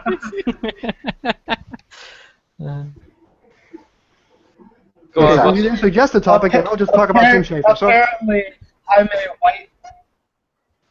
Apparently, I'm a white, privileged, cisgendered male. hey, apparently the guy whose name is Julio Francisco is clearly a white dude. That's clearly, you know, the Latin name has nothing to do with I'm actually blonde, and I got, you know. You culturally appropriated a Mexican's. Yeah. Hey, whoa, Mexicans are. Hey, my I'm name. missing a couple of socks in my socks drawer. That's all I know. I know a couple of buttons, a couple of socks. I will I don't have know you what's going on know, Mr. Shitlord, that I am an American, but my family is from the Caribbean, so I am not a Mexican. Check your privilege. Please don't start with that SJW gamer bullshit in here. Stop triggering me, Devin. I've told you multiple times. You need to stop triggering me. You can't be an American unless you're white. That is my understanding. You can only be American and white. I'm fairly certain I saw that on television. You're hurting the narrative. Not my problem. And you're there's something I'd like to talk about just randomly here. Every time, who is this guy? Brian talks. Is it just me, or does it seem like the cat is like slowly zooming in? Yeah, what is that? That's pretty awesome. I thought it was going crazy. The cat does. Swear to God. I'm seriously hoping that Blizzard is going to make that into like an achievement. So you're zooming it. Okay, Space Kitty, you know that's not funny. Don't do that. Just please get onto Blizzard. I want that fucking icon as my profile. The star and kitty craft. Yes. You are crumbling my Jonathans, good sir. We should just replace all of the StarCraft races with cats. No. Probably a better Cats, name. Do that already? Cats, dogs, and hamsters fighting it out against each other. Oh, wait a minute. No, fuck hamsters. They scare the shit out of me. That's the point. They could be the Zerg then. I don't think that shit's funny. I mean, hamsters, those are some messed up creatures. I mean, they keep running in that little circle thing and they don't stop. You know, they eat a lot. They scare the crap out of me. They're serious. Just like the Zerg. What? I don't see the problem here. Well, the Zerg are green or multiple colors. Mostly purple. Yeah, purplish. So, Well, so green and that's fine. purple. Obviously, they're supporting. So they come in many flavors, just like hamsters. So they're a rape joke? They're green and purple? They're a rape joke? Obviously. Like a rape joke. Oh, jeez. So Okay, anyway, we Tim should- Schafer. Tim frickin'... Oh, right, no, we're doing Well, Tim Schafer on another stream. on the colour scheme, I did find a nice picture of him in front of the green and purple tentacle from Day of the Tentacle, so I thought that was quite funny. I posted that on Twitter. Oh. Clearly he's a sleeper agent. The only reason he said all that stuff was to make Gamergate more popular, so he's done very well. The Illuminati has been pulling the strings incredibly well for Gamergate, and I take full responsibility for that.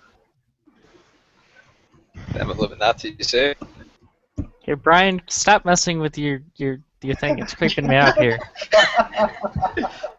Well, let's go to the Tim Schafer thing because Varadol wants to talk about them. Yeah, I messed that up. That wasn't supposed to be now. I messed that up.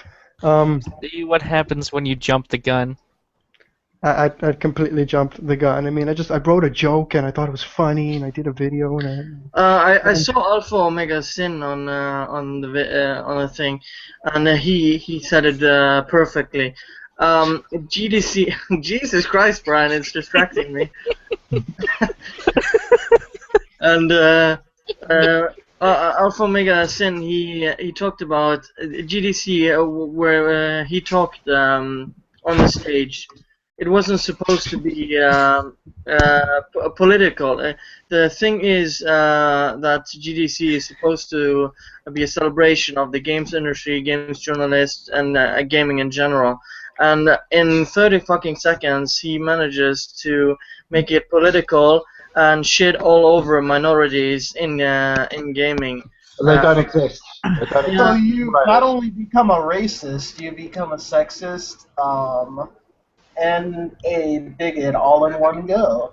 Nice job, Tim Schafer. You're officially the embodiment or the poster boy for shitboard.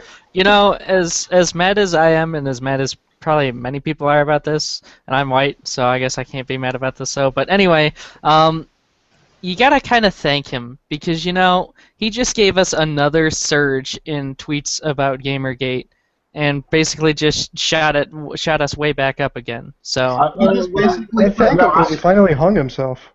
I have to say, he's done. Developers are against him. He's done. I mean, every time you see a bunch of new eggs in your stream, you know someone's fucked up because those new eggs are probably people who've just registered on Twitter and they're like, I can't believe I just fucking saw that shit. I'm gonna have to go on fucking Twitter now and see what the fuck's going on. You can tell because that's basically what happened with me. He basically just to play devil's advocate because I don't think anyone is going to do it.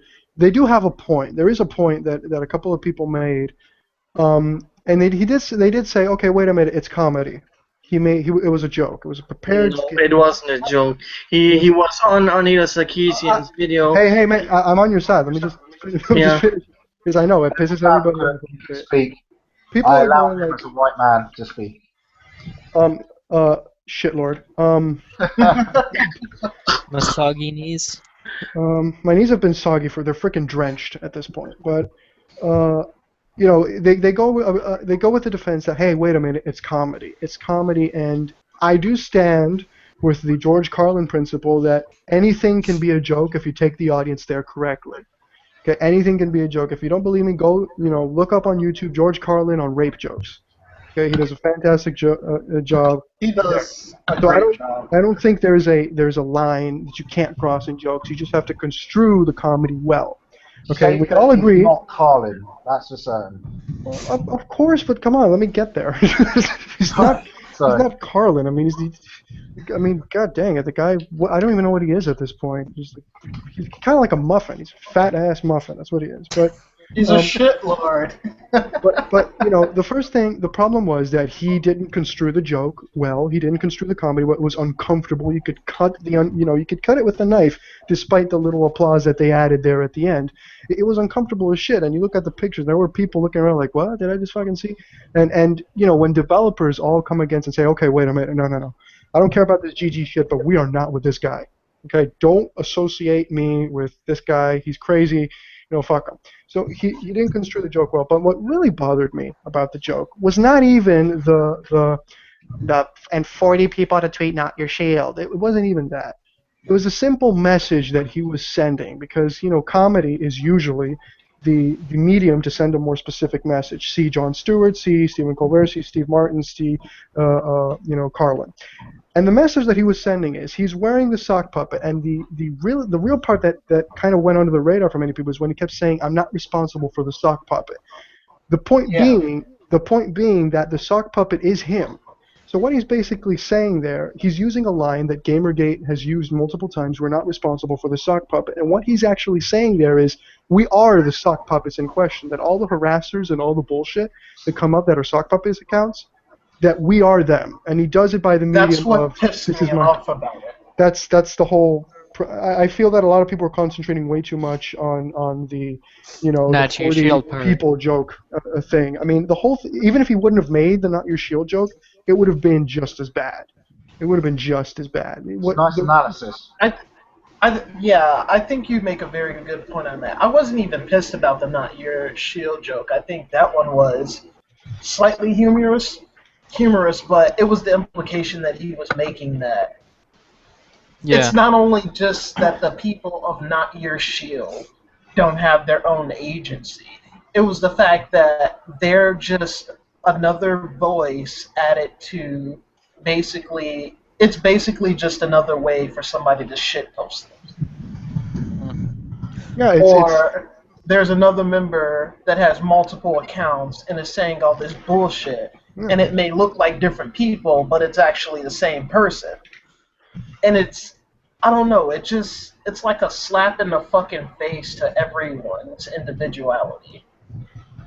And again, comedy, I mean, it's first of all, it's not easy, but clearly, as we can see, via Tim Schafer's shameful display. But again, comedy is a powerful medium to send a very big message, and the message that he's sending, I mean, he's making us responsible for all of the harassment. He's pretty much saying, no, I don't accept your excuse that you're not responsible for the harassers, and he's doing it through comedy because he believes he can get away with it.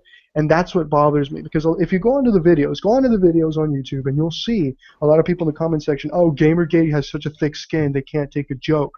The problem is that comedy is a medium for getting messages out. And if this is the level that we're at, where we can joke that these Gamergaters saying that they're not responsible for the harassers, when in reality they are said harassers, if we're at this point, that's something that, no jokes aside, and bullshit aside, and weird ass gifs that Space Katie's putting up aside, that's something that's concerning as shit. That's some scary ass shit. That's very scary. Sorry, my animated GIFs are a bit scary, you're right. We can just, they are. I was talking about the GIFs, and about the Tim Schafer thing, that's messed up. The scary thing is the kidding. No, I'm kidding. But, it's something that, this needs to be talked about. And that's why so many developers, again, that's to me, that was ultimate victory right there, when developers said, we're not the MMO guy and company. They were like, whoa, wait a minute. No, we're not. Don't add us with this jackass. So, but then again, we all have to understand where Tim Schafer comes from, and what's his angle in all this. I'm not justifying him, so don't chew me out, Andrew. I'm not justifying him. But we have to understand what his angle is. As I've said it multiple times, what do all these anti-GG people who are in this industry, fuck the Harpers here for a second, not literally. People like, what do Brianna Wu, Zoe Quinn have in common? They're talentless hacks that cannot get, get their product out any other way. That's a simple fact. Tim Schafer's career is like it's like a Monday morning burrito. Okay, it's a Monday morning burrito that you had in the fridge for God knows how long, and it seemed like a good idea when it started. It even tasted good for a while, but then it gave you diarrhea. The analogy here being that Tim Schafer's career has become liquid shit. I mean, he doesn't I have. just want to about that. Someone in the chat pointed out Ron Gilbert was was a maker of Monkey Island, and Steve Purcell Sam Max, so he's not the brain of all the games. Oh, I think that's obvious at this point. But he is the brain behind what happened with, what was it? Space Base was the name of it? DF9? I don't remember the name. The game that was supposedly going to go for 5 years, and it only went for 30% of that time, 1 year and a half, and they cut, a development. Can anybody remind me the name of that game? I think it was Space Base. Or DF9? I can't remember. I can't remember, but TechRaptor did a marvelous article on it. See if I can find it and link it before I leave. But again, this guy, he's throwing his money in with the SJWs because, quite frankly, he's tapped out. He's tapped out. He knows that if he continues, I mean, his development studio has lost all credibility after they pulled that Kickstarter shit. People are now completely skeptical of him, don't like him. This is all he has left. He has to throw his hat in with the Anitas and all those people because he's going to get buried if he doesn't. Okay, his quality has fallen off. You don't see like badass developers who are at their prime, putting sock puppets on their hands just to please Anita Sarkeesian. This is somebody whose career has turned into liquid shit and whose epitaph would have read, "Good, not great," at the highest point in his career. So he doing just this for fucking political dug gain. most of his own grave. Oh yeah, of course, but again, he doesn't have much choice. He's got he's got nothing left. He needs the SJWs to push their shit. And by the way, as an addendum, I don't know if you guys talked about it in the other stream, the Brianna Wu thing, where she sat down with what was his name? Andrew, remind me. The Hat. He sat She down went with. back on that. Hat from Kotaku in Action. No, where she sat down with the guy Wardle. God damn it. what's his Brad name? Guy from Stardock. There's a reason why she's doing this. Why her, at least for a moment before Ghazi forced her back in. There's a reason that in that sudden shift in Wu. It's not because she, said, "Hey, maybe I was kind of wrong, and we should find allies." No bullshit. The reason is that Wu will not get away with her bullshit game in the same way that Quinn did. Quinn's game was free, so it doesn't matter if it gets lampooned on fucking Steam. The point in the revenue that she was making was not off of, selling the game. That's the reality. Other ways. But her, on the other hand, her game's not going to sell. Why? Because her audience are anti-gamers, people who don't game. What, you think that these fucking feminists who never fucking played a video game in their life are going to buy her shit? And do you think do you think like actual gamers, heck, even casual gamers, especially casual gamers, will not touch that shit with a 15-foot pole because it's a bad game. So she needs to kind of now play, I'm more rational because she may talk a big game that she doesn't make a game for us and she doesn't care about core gamers, but at the end of the day, success is measured by dollars and how much of that shit she can sell. And she can sure as hell get it greenlit. Get it to sell well? She needs that. She needs us for Have that. you seen how much their Patreons have dropped? Of course, because it's in the past unsustainable. month or so? It's unsustainable. They're getting... I guess they thought that the stream would be never ending, and Here's the thing. I they're believe getting that. desperate. Of course, and here's the thing. I think that Patreon is the future for indies. By the way, I think it started out horribly with this, but I think Patreon is the future because it's going to become at least the me as an aspiring indie developer, the strategy that I'm personally going for, and where I think the industry is going in the indie side of things, is instead of developers asking for money up front and saying, I have an idea, pay for it, and let's see if we can get the whole thing out, and then we'll leave you halfway through. It's going to start to become, developers are going to have to start doing their shit for free, proving, hey, I'm worth it, and then getting the money from the consumer. Because the reality here is that we're in a unique time. 10 years ago, we weren't here. We're in a time where consumers will willingly donate money to you if they believe in your product. See Twitch, see YouTube. It's similar like in the music industry. Yeah. A lot of artists release their music for free at first, and they don't actually make any money until they get a big fan base. Exactly. And Patreon Yep. you're gonna see a lot of indie developers go to Patreon and be successful on Patreon. The problem here is that people like Zoe Quinn and Brianna won't be able to sustain it because donators look at their Patreon and go, okay, so Zoe Quinn made Depression Quest, and let's assume that it was a good game, but let's assume it was a game at all. Whoa! Yeah. I'm not hear anyone disparaging Depression Quest. That was a supreme achievement in the arts of video games. Of pieces of Dude, shit. I swear to God that because of the lighting, your You hair mean looked visual blue. novels? I swear to God that because of the lighting in your room, your hair looked blue there for a second.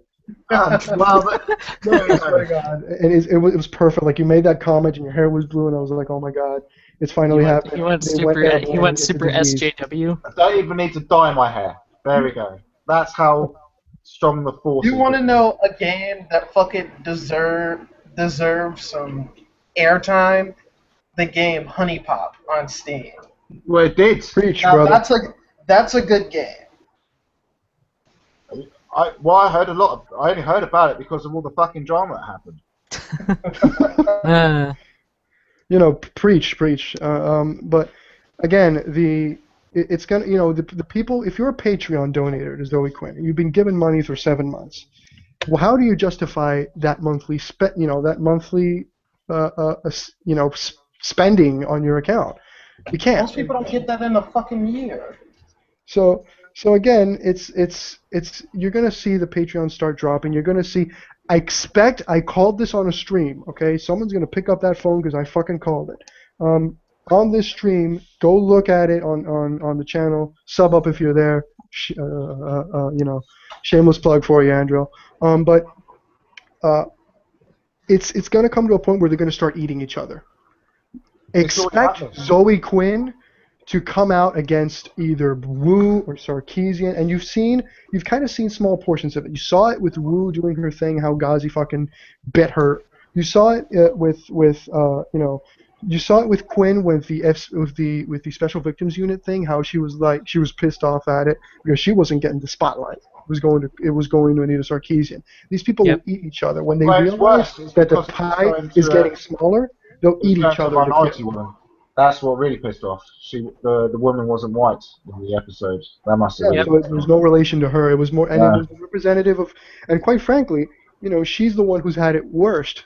So in her mind, she's going to go, well, wait a minute, I'm the one who suffered the most among these three people. You know, one of them never left her house, and the other one has gotten shit ton of money, recognition, and awards. You know, where's my episode? And they're gonna eat each other. They're gonna eat each other. Expect one of them to even, you know, throw their hand out for Gamergate. You kind of saw it with SRH Butts, by the way. When shit got hit the fan and no one was helping, and you saw it with Debbie Ever too.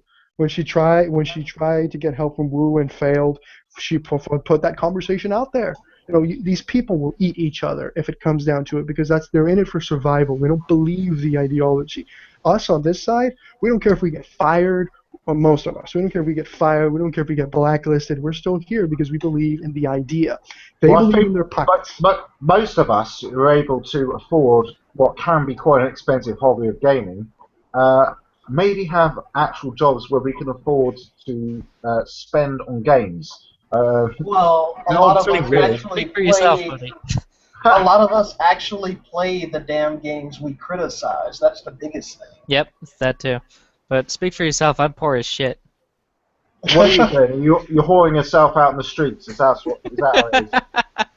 Yeah, Free to play game. Pretty much. No, I spent.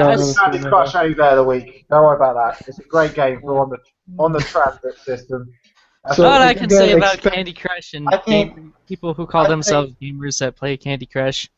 Fuck you. I think developers are getting kind of weary of this bullshit that's coming out of South California as well. Remember the whole entire Mighty Number 9 controversy? Oh. I saw that Kickstarter fucking ages ago. I only heard things recently about it being fucked up. Things like that, fuck-ups like that, really, like... The game isn't even out yet. Fuck with developers. And they're gonna start getting really tired of this shit. Oh, they already I don't know about anyone else, but I tired think of it. Kickstarter is flawed as a concept. I mean, Keep in mind, I think most developers have been tired about it tired for a while now. The thing is that SJWs dominated the medium. In the shadows, we didn't know, but they dominated the medium. Now it's out there, now it's contested, and they're slowly losing grip. They're slowly losing power. I mean, Kotaku, again, we usually talk about we need to burn Kotaku to the ground. We cost Gawker millions. I don't think the real gain is there, because I don't think financially we've hurt them as much as we wish we did. The gain, however, the real quantifiable gain, is if you go into a comment section of any of their articles, on Facebook, not inside their website where they can delete it. No. On Facebook, if you look at the responses on Twitter, and you compare that to July 2014, the criticism, the skepticism from people outside of Gamergate, not Gamergaters, it's rampant. Nobody trusts them anymore. Not even just that. If you look on the sites and stuff too, the number of comments, how much of a significant decrease in people actually commenting on it at all shows that there's a decline in readership. Kotaku used to be pretty fucking popular in the anime community now, but nobody wants to fuck with it anymore. And that's another one. You want to know how this shit ends? Anime community's been quite big on the whole anime girls thing, and it's like when you start saying the anime community is the one that's going to win this war. That's the fun part, and I hate calling it a war, but it is. At least. I mean, you only have the number of anime characters you see on Twitter, and that was a whole big thing. It's like you're going to see. Oh God, you've got an anime avatar, so you're. And that blew up in their face. I remember that. But again, it's gonna be hilarious because anime is the one that's we all think that gaming is the one that's gonna end the whole social justice warrior in our medium. Anime is gonna do it. Anime is already fucking it up. Anime is gonna fuck it up because they have no choice but to go after anime eventually. Anita has tried and she has failed. Japan has Honey Pop is a game that mechanically isn't, at least to me, a big deal, and I wouldn't have taken another look at it. It's nothing special. And then they went after it. And it wasn't gamers just that said fuck you. It was the anime community who for a second put down their one-piece hats, left the 7 Dragon Balls to the side, said fuck you Pikachu, take care of yourself. And they turned around and said, excuse me, we're going to make this game #1 on Steam just to fuck with you. Look at that conversation. Look at that. No, but I'm serious now. Look at the reaction and look at how many people are not Gamergaters in that discussion. So, I actually went and got Honey Pop after I heard about all that. And I sat down and I played it for about maybe 7 straight hours. And it's a pretty good game, and it's well worth like the $8 or something that they're asking for it. Yeah, it's a cheap game. It's games like that they want to criticize so much, but it's like, it's a fucking game. It's there for our entertainment value. And even inside of the thing itself, like there's so many. It's not like one type of girl or anything inside of Honey Pop. It's pretty diverse cast. Yeah. See, I have to kind of disagree with you a little bit, Julio or Virillo or whatever the hell you want to call yourself right now. I don't think it's just gonna be. Zod, okay. Zod. I don't think it's just gonna be the anime community that wins this. I think it's gonna be a combination of the anime community, the gaming community, and the general sci-fi community. Don't get me wrong. I'm not saying that the anime community is the only one who's going to win it, but I'm saying that the final blow, it's not going to come with anything we do. It's going to come when they piss anime fans off enough. Because hey, let me tell you something. I'm an anime fan. I don't consider myself ultimate hardcore because I'm not. I mean, I like SAO. I like stuff like that. Like everybody likes Full Metal Alchemist, and if you don't, there's something very wrong with you. But I'm not like the real crazy ass anime fan who's like watched everything. We have a word for those people. Yeah, and I'm not using it. We're talking about crazy versus crazy. The battle of the crazies. No. We're talking good crazy versus actual crazy. But again, here's the thing. People think that they're a minority, and they're not.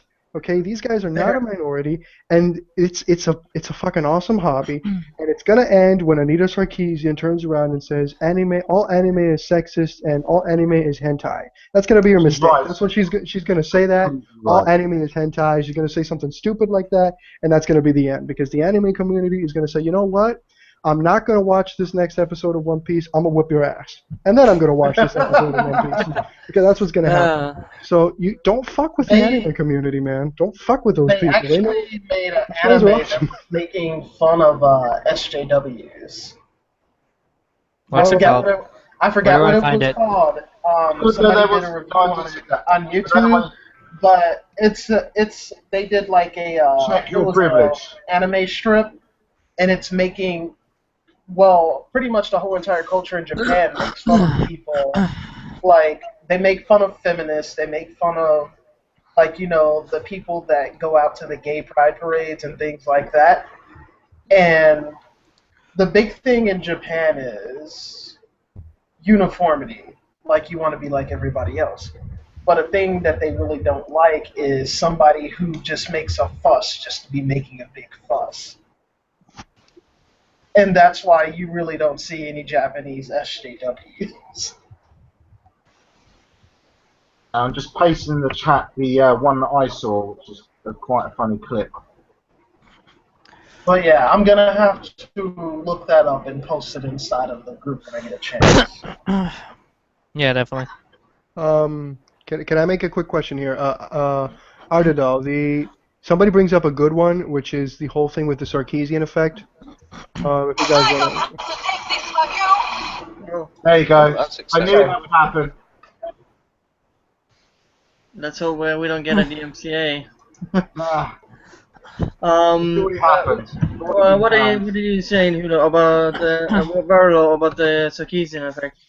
Somebody in the chat brought it up, the whole thing with the guy splitting with the other one. I don't know their names. The whole drama. To be honest, it's just drama. I'm gonna judge it when the film comes out. I'm not. Do you think this will hurt the film?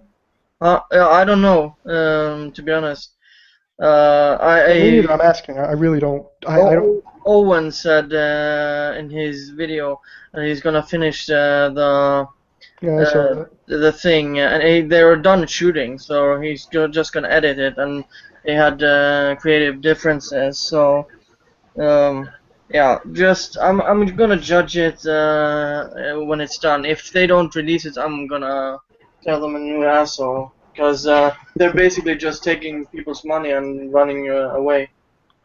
Yeah, that's. I'm asking because I don't know either of them, and I saw a lot of people in that video in the chat saying, "Well, Owen isn't the brighter mind of the two, but the other guy is kind of like a super racist, whatever." I don't know either of them. I don't know the guys. I know I've seen the video of one where they addressed how they were going to do it, but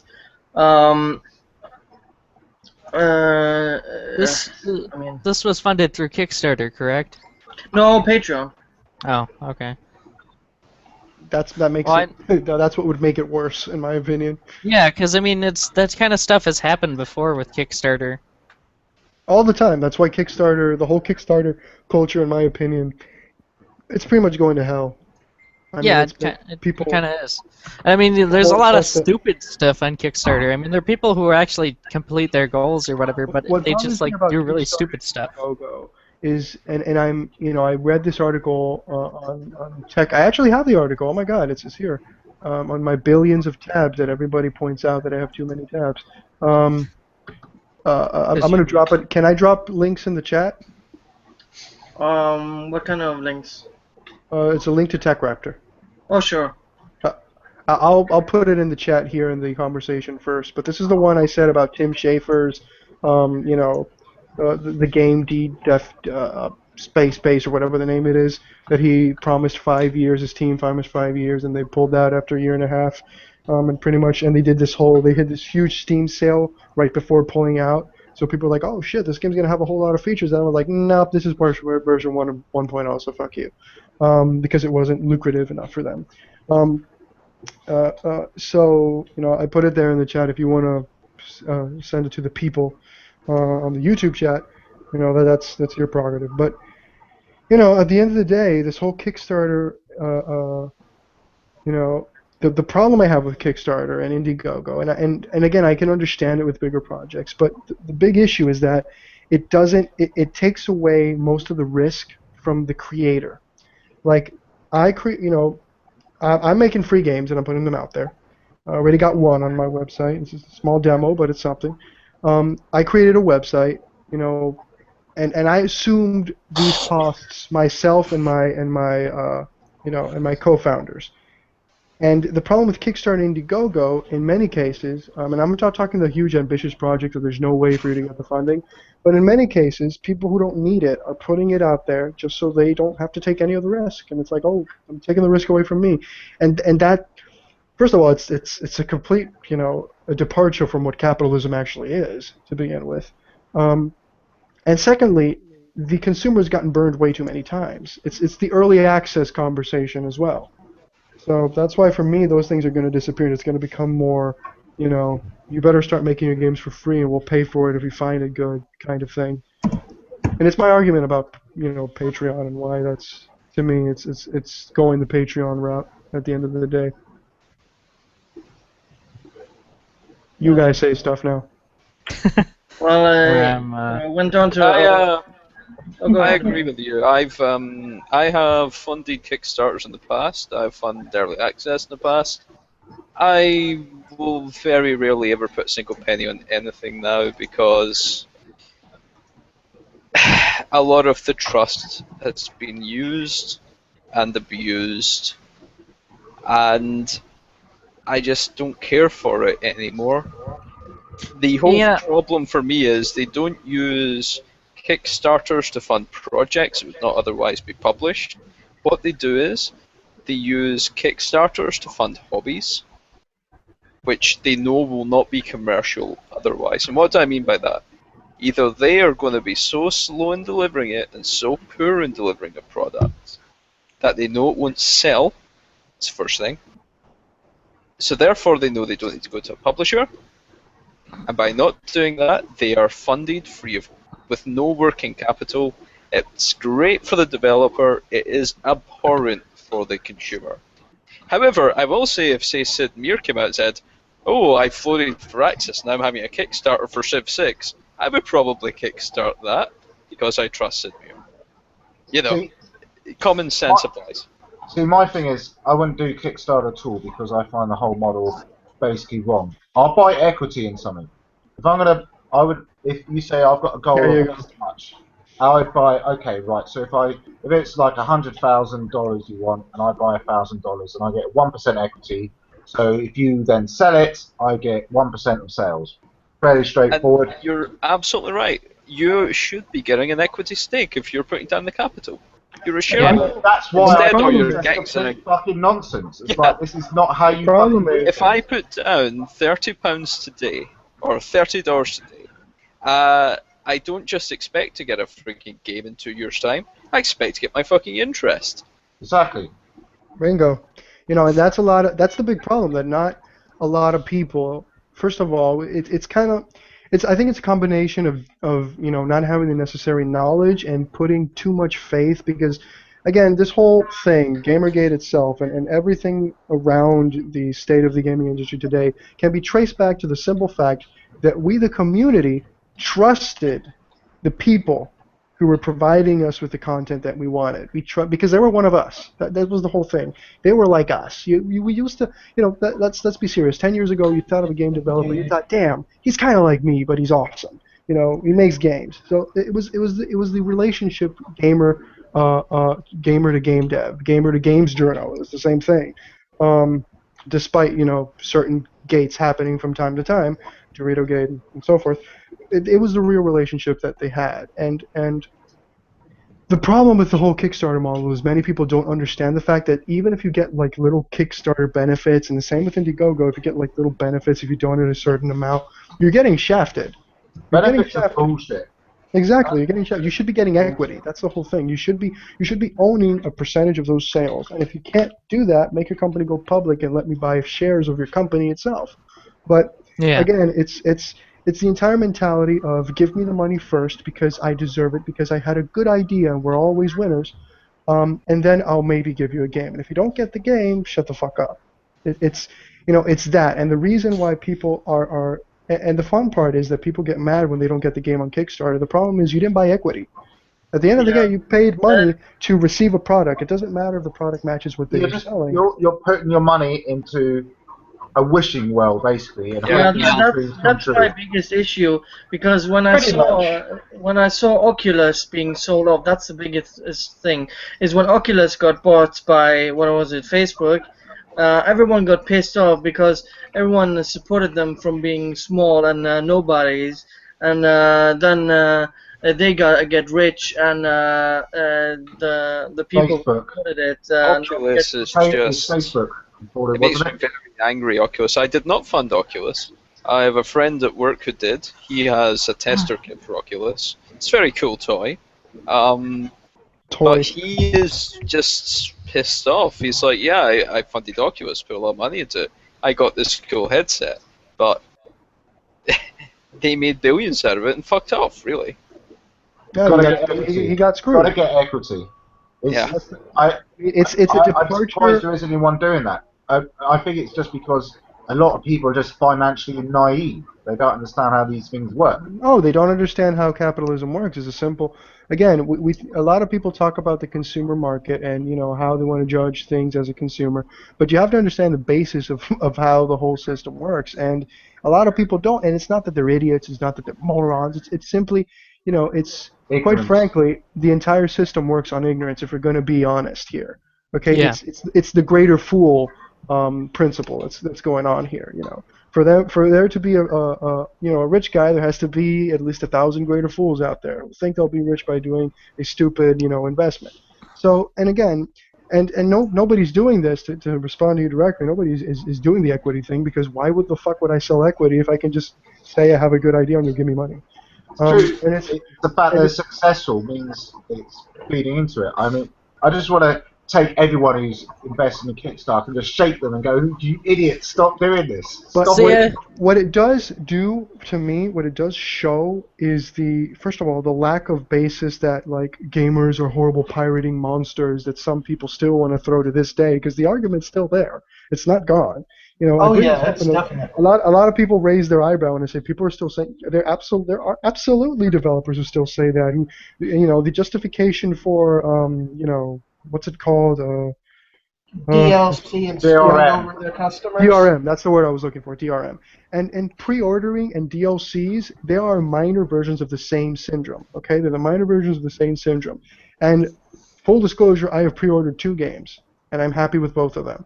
But pre-ordering in itself, it's become a toxic thing, and it's never been a good idea. It's better than Kickstarter because at least you can guarantee you're getting the money you're putting in, but you have no idea what you're getting is the problem with pre-order.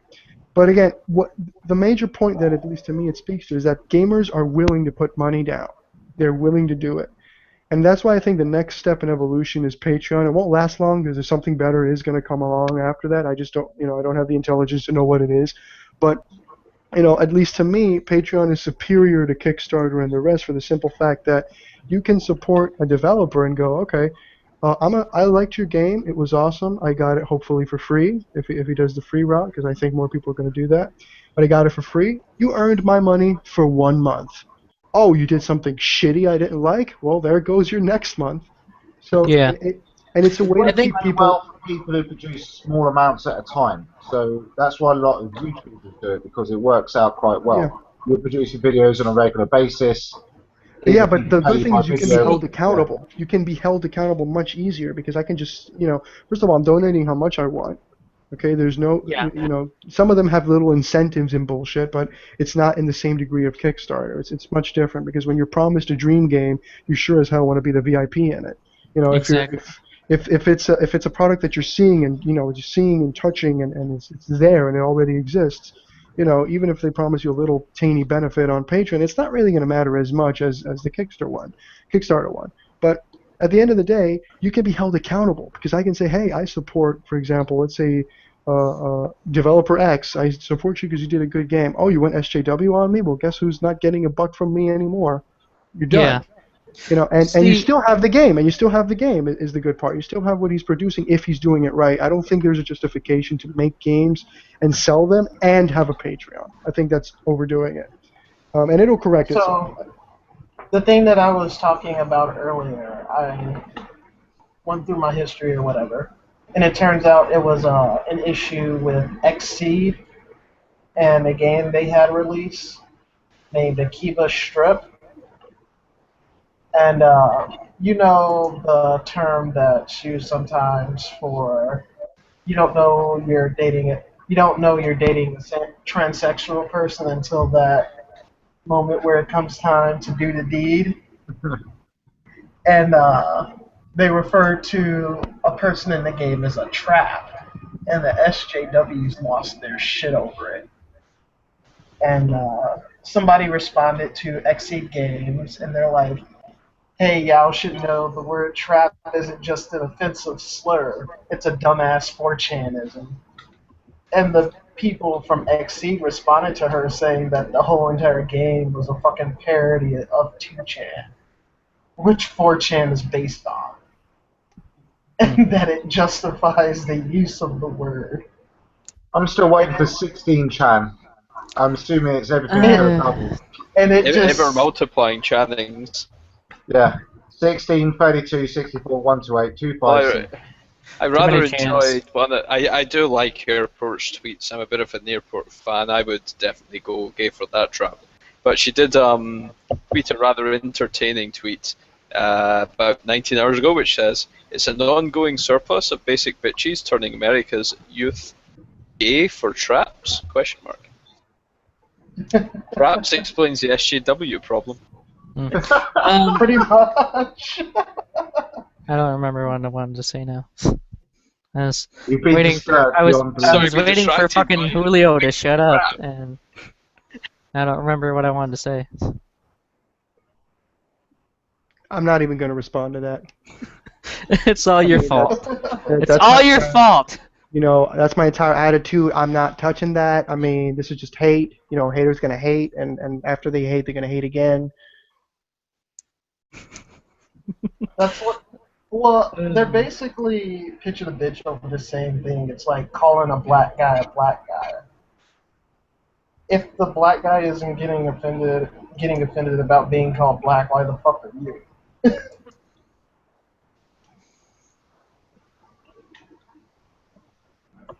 Internalized misogyny or something? I don't know.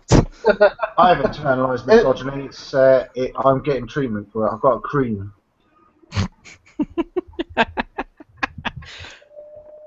Tapping is It internalized smells a bit misogyny. weird, but it works. I get it on the NHS as well, so it's not Obamacare or anything like that. It's all free at the point of sale, so to speak. But I suggest any woman out there, there are creams available for your internalized misogyny. Good. Also clear up that thrush problem you've got. There's also devices for cleaning out your internalized misogyny. Dragon dildos. I always prefer to clean out my I think internal a major. misogyny with bleach and a toilet brush. I don't know about you guys, but I like to go right in there. It's got to be pristine. Yeah, you got to get every bit out. I like to use Summer's Eve on my internalized misogyny.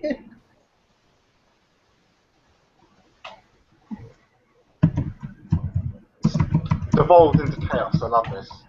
Dream is going Pretty nowhere. much. Yeah. Okay, But we're I talking think about Tim Schafer, right? thing about I'm not. Yes, I'm not saving the with dead. with I'm the not stepping SJW into the dead air is anymore. that, It's not my responsibility. I did it once. I'm not doing it again. I made a mistake. They really seem to have a problem with any concept of capitalism. Well, they don't obviously, because it realize would mean that their shit would be in a competitive market, and they can't. they don't compete with realize anything. that they're not entitled to representation in creative works. Well, they realize that it doesn't matter how much shit. For example, it doesn't matter how much Brianna Wu calls us harassers. No one's gonna buy her shit game because it's shit. Well, that's why they want to go on about how much they're being oppressed, because it's like it makes complete sense if no one's buying their game. It's like, oh well, obviously no one's buying the game because they're not going to buy My it game because of couldn't who I am, not possibly be because of bad. what it is. Yeah, but now they're at a point that are crossroads because now and I have a feeling Brianna Wu's game is going to be delayed for a long time on Steam. Really? Yeah. I She can see took the it future. down. But That's set to private. yeah, but it was already greenlit, so it supposedly has to come out. But here's the deal, though. You know, she can sit there and she can pretend that it's oppression, that's the reason why her game is selling like shit, and why her reviews are going to be mostly negative. She can pretend that, but at the end of the day, it's a black and white situation. Your game didn't sell, it's shit. And furthermore, if 48% of the industry is women, and we're horrible oppressing man, children, minority, then our game should sell like hotcakes. What's going to happen then? How did 15,000 sock puppet accounts destroy your game for not being sold? You control the media, you control the narrative. Why isn't your game selling? Because it sucks dick. That's why. The fucking aggros ripped her apart as soon as she did that. Had coffee with the guy from Stardock. They No, fucking ripped her game She's apart. trying to find a way. She's trying to find a way to get into the good graces of some of the more, soft-core gamer-gators and people like, oh, she can discuss. Well, I'll give her gaming. She's looking for sympathy because her game will not sell otherwise. That would be the most ironic thing ever. If it's like, well, I did this game, kind of didn't do too well, go back to the drawing board, come up with another game. Actually, that's quite good. And people go, actually, I'd quite like to play this thing. Actually become successful and go, I don't know what to make of this. It's like, all crazy, I actually did something right. Profit? It's a bizarre thing. Irony. Well, again, I see what you're saying. I don't think it's going to happen, even if she does take the advice, because she doesn't have the talent. That's where I'm getting at. She doesn't have the talent. She doesn't have fucking the skill to. I mean, she's literally pointed at Revolution 60 being her magnum opus, and I believe her. I think that is the maximum she can produce. I think that is the best Brianna Wu can give you. Look at the size of her fucking team. And say, possibly, there are people who, I mean, all I can think, I just wish to hell I had some of the games I wrote as an 8-year-old in BASIC on my ZX Spectrum, because they were fucking hilarious. It's some weird fucking shit that I came up with. God knows where I came up with it. I can remember some of them. Fortunately, I don't have any of them. I really wish I did. But I give the benefit of the doubt. You could. Probably not, as you say, probably not. But it would be, you've got to look at it this way, right? Everybody starts from somewhere. I think there's a certain amount of arrogance possibly there. It says, well, the first thing I've fucking tried is going to be fucking awesome, because people can be that way. But because when your daddy gives you $200,000 for a whim, obviously you're going to think that you're the best in the world. Yes, she didn't earn shit. Yeah, I can definitely see that. It's like which seems to be a theme that's quite common to a lot of these people. Yeah, it's all the same. They're all hacks. They're all failures. They all have no talent, and they can only get by the pity factor. I think Zoe Quinn hasn't released another game.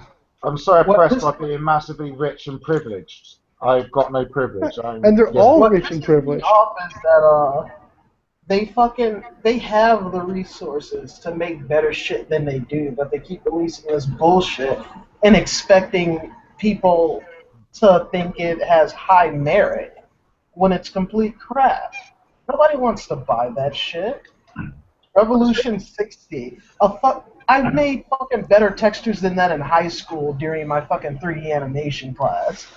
Why would I pay you for a game that a high school student can make? I have no programming. I have no programming experience whatsoever, and I could probably make a better pile of shit than Revolution 60. Of course you could. Just go to Taco Bell. 70. There are so many tools that she could have spent her money on to make the game better than what it was. And the only thing she can think of to say is that people aren't buying my game. It's because I'm a woman.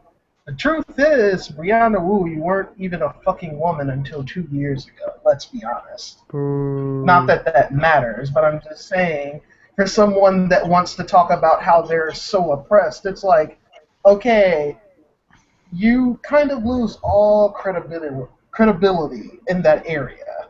Well, it would obviously the counterpoint is to say, well, I've not bought every game by a man and said every game that's ever been developed by a man is the best thing since sliced bread, because there's a lot of fucking shit out there. There's a whole lot of shit out there. And fucking Bayonetta is one of the best games of the year. Surely, if the industry was as misogynistic as people say that it is, Bayonetta would not be as highly regarded as it is. Yes, but the developer has internalized misogyny, you must remember. Yeah, how can you forget that? You can't forget the internalized misogyny. They're just profiting from the male gaze. Yes. And by gaze, we must specify the G-A-Z-E, not G-A-Y.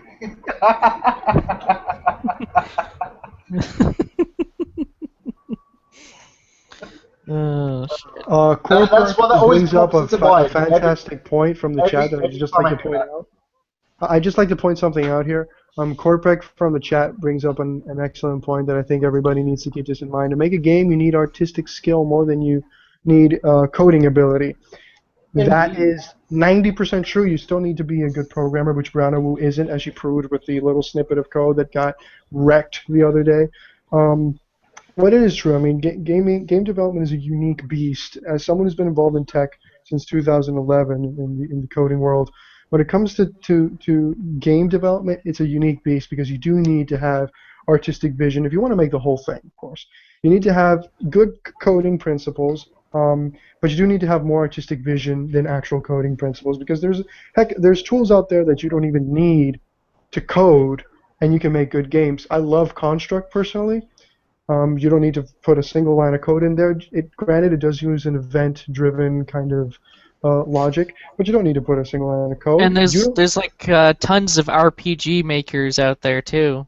Heck, even Unity. That's the fun part. People go, "Oh, I could never use Unity because I'm not a programmer." Well, Unity uses scripts that are written in C#, and most of them you can get them for free. You don't have to write a single script yourself. So again, I do think, especially now, that there's more artistic ability needed to make a game. There's more vision needed to make a game than there necessarily is. I would have to say, coding. if you've not got the graphical talent, that could be a lot, especially nowadays. It's like, when I grew up, it's like, you're talking about the 8-bit era, you didn't have to necessarily have much graphical talent, because you're talking about sprites that are like 16 by 16 pixels maybe, right? And that's not that many. You can only fuck up so much with 16 by 16 pixels. But there's things like this interactive. I mean, take Depression Quest as a good example, because like that's basically an interactive fiction game. There's been, especially I remember that, and there's been lots of really good ones. The good ones really build the world through the words. They you think about it, you get engrossed. It's like, it's interactive. You call it interactive fiction because the best, like any fiction, the best fiction is paints a world for you, and a lot of them had little graphical scenes and stuff like that. It paints a world for you. You get engrossed in the story, and you get to play with it. You do all the sort of go north, examine, pick up, all that stuff, and you can tell the difference between a good one and a bad one. And there's there's nobody who had any storytelling ability today who could not write a good interactive fiction game, because there's so many tools you could do that with. So even if you had no graphical ability and you couldn't make something like, I've got amazing 3D models or whatever, you could make an engrossing interactive fiction game, no problem. If you've got the skill for writing, that is. Have you guys been seeing what's been going on Twitter? Just what during this chat? What's been said? I've only got one brain. Guys, I only saw one thing. I only saw the Sushi quit thing. I seen what Sushi said. I seen what Leanna said. Well, can you update us? Can you give us what's been going on? Synopsis, please. And I to you too. Leanna, you're a 37-year-old woman. The fact that you're still trying to attack us even after we are finished with you, we don't want anything more to do with you. You don't want to be on our streams, fine. We're explaining what was going on and stuff. You don't know how upset a lot of people were. That Norwegian guy, I did a little stream so everybody could, or did a little hangout last night, an off-air hangout last night, so that people could just blow off some steam and talk. a lot of people weren't that happy. They were really upset. They were genuinely upset of how you acted, Leanna. You acted you don't get how badly you were acting, and now you're accusing us of attacking you and a sushi. You are very just how you're acting instead of saying that we're attacking Leanna. We are not focusing on this, and we're being very professional here. We were professional yesterday.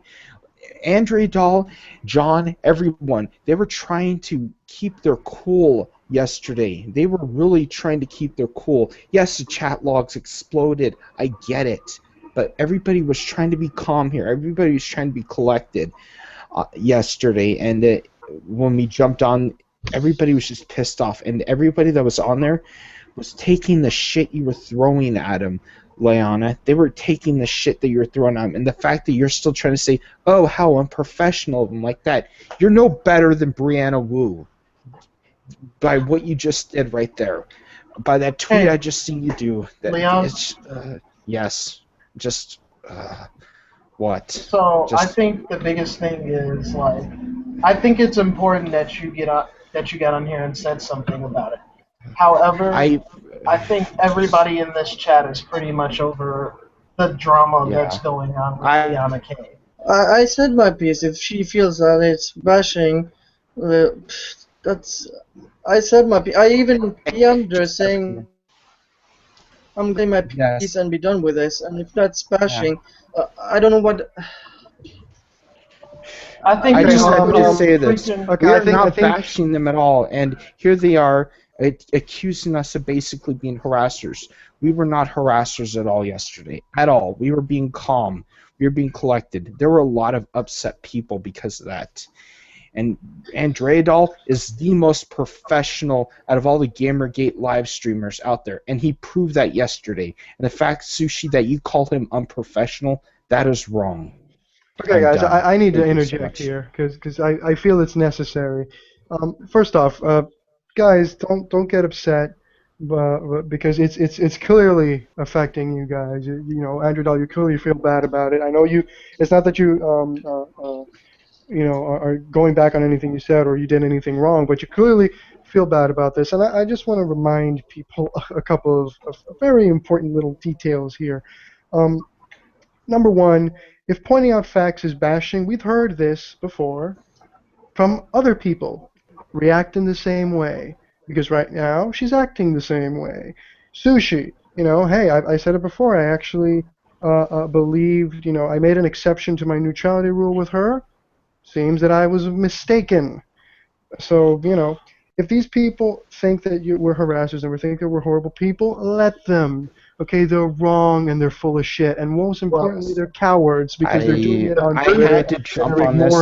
The proof is in the pudding. It's on the stream. And they're cowards. They're cowards. This is how we settle this. If anybody disagrees and thinks we were harassing Liana K, watch the stream that happened right before this, and you can see for yourself. Yes. I'm not going to continue this drama bullshit with Liana K. She can say whatever the fuck she wants. She doesn't give a shit about Gamergate is the problem that I have. The truth is going to be in that audio stream. You go watch it and you find out for yourself.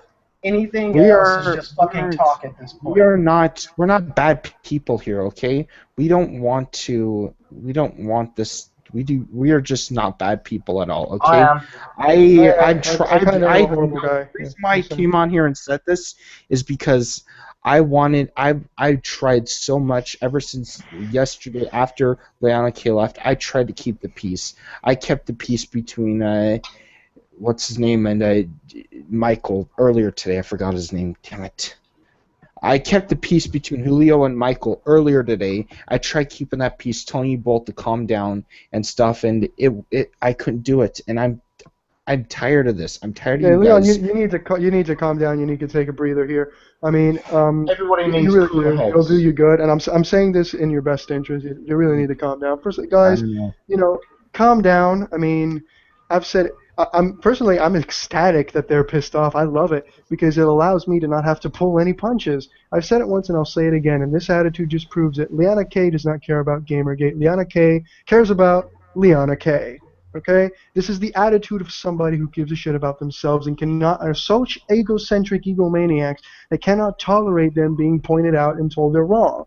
Hey, it adds more credence to my argument about the Ralph Retorts articles not being full of shit, as she said, and she cannot prove that they're factually incorrect. So again, it's just adding more flame to the fire. And these people, they will switch sides whenever they need to. It's my entire argument. You know, I've said it multiple times before. When it comes to neutrality, on most cases, I said that I leave Boogie and formerly Sushi out of that generalization. But again, Liana K cares about Liana K. The fact that she worked with Polygon when Polygon was exposed to being a piece of shit proved it, at least to me. So if she wants to talk shit about Twitter, about a guy who she literally stepped on yesterday, and I don't have to be nice about it anymore. They literally stepped on Android yesterday. She fucking shit on everybody here. Why? Because she's an insufferable jackass. And I don't have to be nice anymore. So Okay, yeah, but I'm just saying it like this. I have had enough with those guys. After what Sushi just said and what Leona just said, I regret trying to defend them. I regret trying to keep the peace. That's all I have to say. I am feeling nauseous right now. I took in some medication, so I had to jump on and tell you guys this is the most unlikely thing that you're ever going to hear from me. But we do need, and I'm sure that Devin's jaw is gonna freaking drop to the floor when he hears me say it, out of all people. But we do need people, you know, trying to keep the peace and trying to, you know, stay optimistic and not be pessimistic. You know, I'm not that guy personally, but you know, it's not. Don't lose faith in humanity simply, and don't lose faith in your convictions simply because two people who are in it for themselves, you know, are shitting on Twitter on a stream that's been proven time and time again that is good for Gamergate. I wonder where I've heard that talk before. Don't let the inflammatory shit get to you. Take it. Stop trying to be rational. Can't we all just be crazy? I'm going to jump off right now, guys. I just had to come on quickly to say my piece. I just got really disturbed after the tweets I saw. Thank you guys Hey, take so care, much for man. listening. Keep safe. Good night. I even PM'd her about this, so if this is bashing, then Fuck her. I mean, who gives a shit what she thinks at this point? Respect is, you know, this is some. You know what? This is a separate topic. Let's get out of Liana K for a second here. We here in Gamergate, there's a lot of people, and it irks me because I'm not the nice guy who wants to sing Kumbaya with everyone. I want to see certain people burn. But I'm sorry, you remind me of myself. Get those stakes out. Get the stakes in the fire. I mean, I'm sorry. I'm one of the people who think that we can't resolve this by hugging and kissing and making up. There are things that, you know, some people are going to have to win and some people are going to have to lose and some people are going to have to get what they want, some people are going to not get what they want. But, you know, this whole thing of trying to be overly nice, respect, it's not given, it's earned. I don't care what your opinions are on Liana K. When it comes to this stream, when it comes to this host, when it comes to this situation, she's not earned respect. Okay, and that's not something I'd say on a stream. That's something I would happily say to her face. Everyone can agree. I don't care if you like Liana K. I don't care if you think that she's the best in the world. I don't think if you think that I'm full of shit. When it comes to this particular situation, she has not earned respect. That's a perfectly fair comment to make. I mean, I'd have to agree and earning respect. I would also say somebody who's lost respect should be able to have the opportunity to earn it back. And yeah, I said this earlier. I'd always give someone an opportunity because people can always change. And I'd only go for my own self, saying that I've certainly pissed people off in the past, not in relation to any of this stuff, because hopefully I'm slightly mature now in my later years. But God knows people fuck up all the time. So, you know, shit happens. But yeah, at this point, I'd have to agree with you. What else can you say? It's like everybody's going to go in their own way. Yep. Let's just move on. I'm done with this shit. So yeah. Well, I would like to say one small thing, and it's nothing big. I don't really care what they want to say, but I do wish to issue a factual correction. On the issue of Liana K's tweet, she states, and I quote, let me just clear my throat for this, "Waves to the GG stream that's apparently bashing me. Great timing, guys, good defense." To which someone says something along the lines of, I should have had this prepared. Something about basically her not getting a chance to respond. Well, actually, she did have a chance to respond. After last night's stream, she was offered to return to the stream. And the Andrew doll was told by her, "No, I would not like to return to the stream." That was that.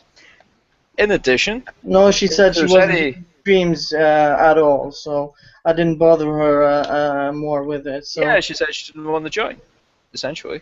yeah. So there was went okay, fine. If anyone wants to hear my opinion on it, which I believe has been pretty thoroughly given, you can check 1500 approximately on this video. That's all. But other than that, people can say what they want. I don't really think what they're saying is particularly destructive. It's what their opinion is. So what? I'm not going to grovel and say, "Oh, I really want to be your friend." Fuck that shit. Come on. I mean, you're sitting there throwing stupid accusations about like children because they're expressing an opinion about something that was said yesterday. Well, sorry, you don't get to gag people. Fuck off. That's all. Anyway, moving on. Don't from give all the this- show I the can change attention. Let's that keep from going. red cat back to normal colored cat Yeah, because let's- it worries people. let's move on from all this Liana K crap. I really have no opinion. I assume really the red cat was in honour of Liana K's red hair. Well, I also have red So- hair, but I'm Scottish, so I'm slightly more violent. So I really have. Check out I really have the no opinion of it either archive way. link I put in chat. I must apologise. It's now 1:45 in the morning, and I would really like to go and sleep. So I'm going to leave you.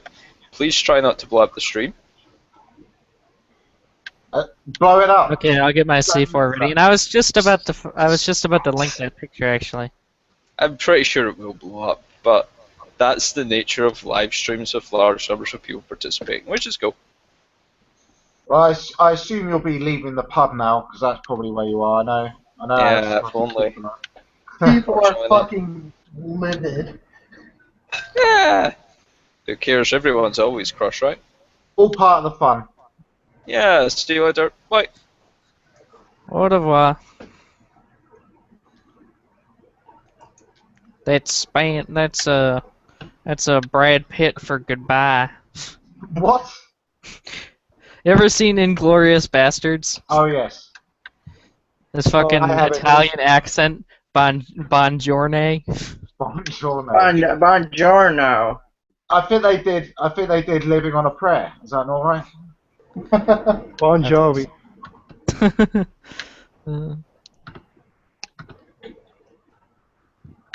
Misogynist shit lords. Anyway, there we go. So what's Forgot to add next? that. Are we gonna go back to Schaefer? Because Yeah, we can go back to Schaefer. God, that pissed me off. it's funny. There's so much on Twitter, and There's I so still don't much. understand how Twitter trends. But apparently his name's been trending without any hashtags or some shit like that. I don't know how that works. Someone else explain it to me. Apparently, his name has been trending. If you type in the auto search thing, it'll try and auto fill in. He's a racist, and then after that, he's a bigot. If you type it in the Twitter search. Well, he is bigger. He's bigger than the average man. Burn. Anyone actually? Did anyone actually watch the whole thing? Because I mean, I have No. a proper job to do, so I haven't seen all this shit. I'm expecting you people to get me up to speed on this shit. With People the with no Schaefer job. thing, I've only watched the joke. Yeah. I Anyone watched actually can about give like it verbatim. 3 or 4 minutes of it, and it's kind of he gets up on stage, and he's talking about like how indie games are important to the industry and stuff like that. That's And fair then enough. he's like, I'm not gonna talk about. Nobody wants me to talk about certain topics, and then he's like, nobody wants me to talk about Gamergate, and then he's like, so since I'm not gonna talk about it, but this sock puppet is, and I was like, what the fuck? Racist shit. That's the basic thing. He goes, Yeah. I hate all The black sock- Jews. Yeah, so he's like, I'm not gonna talk about Gamergate, and then he pulls out the fucking sock puppet. Well, he's before back in time there was only one guy who made a game, and now it can be 8 people who are making games, and he pulls up the sock puppet. How many Gamergaters does it take to make a game? 1 to do the scripting, 1 to do the materialization, and 40 to post in Not Your Shield. Well, it wasn't a game. He said, how many people does it To make a set of art. armor? Yeah. He said like 1 to do the modeling, 1 to do the materials, and 40 because 2 plus 40 equals 50 to do to tweet Not Your Shield. Get it? Because it's Sorry. armor, not your shield. Waka waka. I'm sorry, but the poor mathematics offends me much more than anything else. Yeah. And then he goes on about. So I really need to know where that mathematics came from, because I'm feeling like this is some 1984 shit where 2 plus 2 equals 5 if the inner party says it is. Is he American? That's the question. On everyone's, that's the question on everyone's mind. Is he American? Is he a product of our educational system? Dear Got God, that. I hope not. Well, this is the thing. I know lots of Americans because I work for an American company, and they're not fucking idiots. So I don't know where you find these people. Dumpsters? When you play MMOs, you meet a lot of people that say shit like this. I mean, it is a stereotype for a reason, I guess. So there you are. Well, I literally had one woman tell me that I had, because I didn't agree with her or something, that I had the culture of a 14-year-old child, and then she goes on a rant about how Americans don't have a culture, and I'm like, so which one is it? Logic. How does that shit work? We culturally appropriate everything, so we don't have a culture, but yet I have the culture of a 14-year-old child. That's something I quite love. This whole cultural appropriation thing. It's like, I mean, what am I supposed to be? I mean, it's bad enough in America, and I'm thinking, if I look in the history of Britain, the only reason I'm speaking the language I do is because of like several thousand years. I mean, if I was going to be truly British, then presumably I should be speaking Gaelic, because this is a French language that I basically inherited from the Norman invasion of the south, whereas the northern part of England has slightly different language because of the Viking invasion that came in. So they've got different slang and stuff. It's like, I've read all this, I'm fascinated by the history of cultures and language and stuff.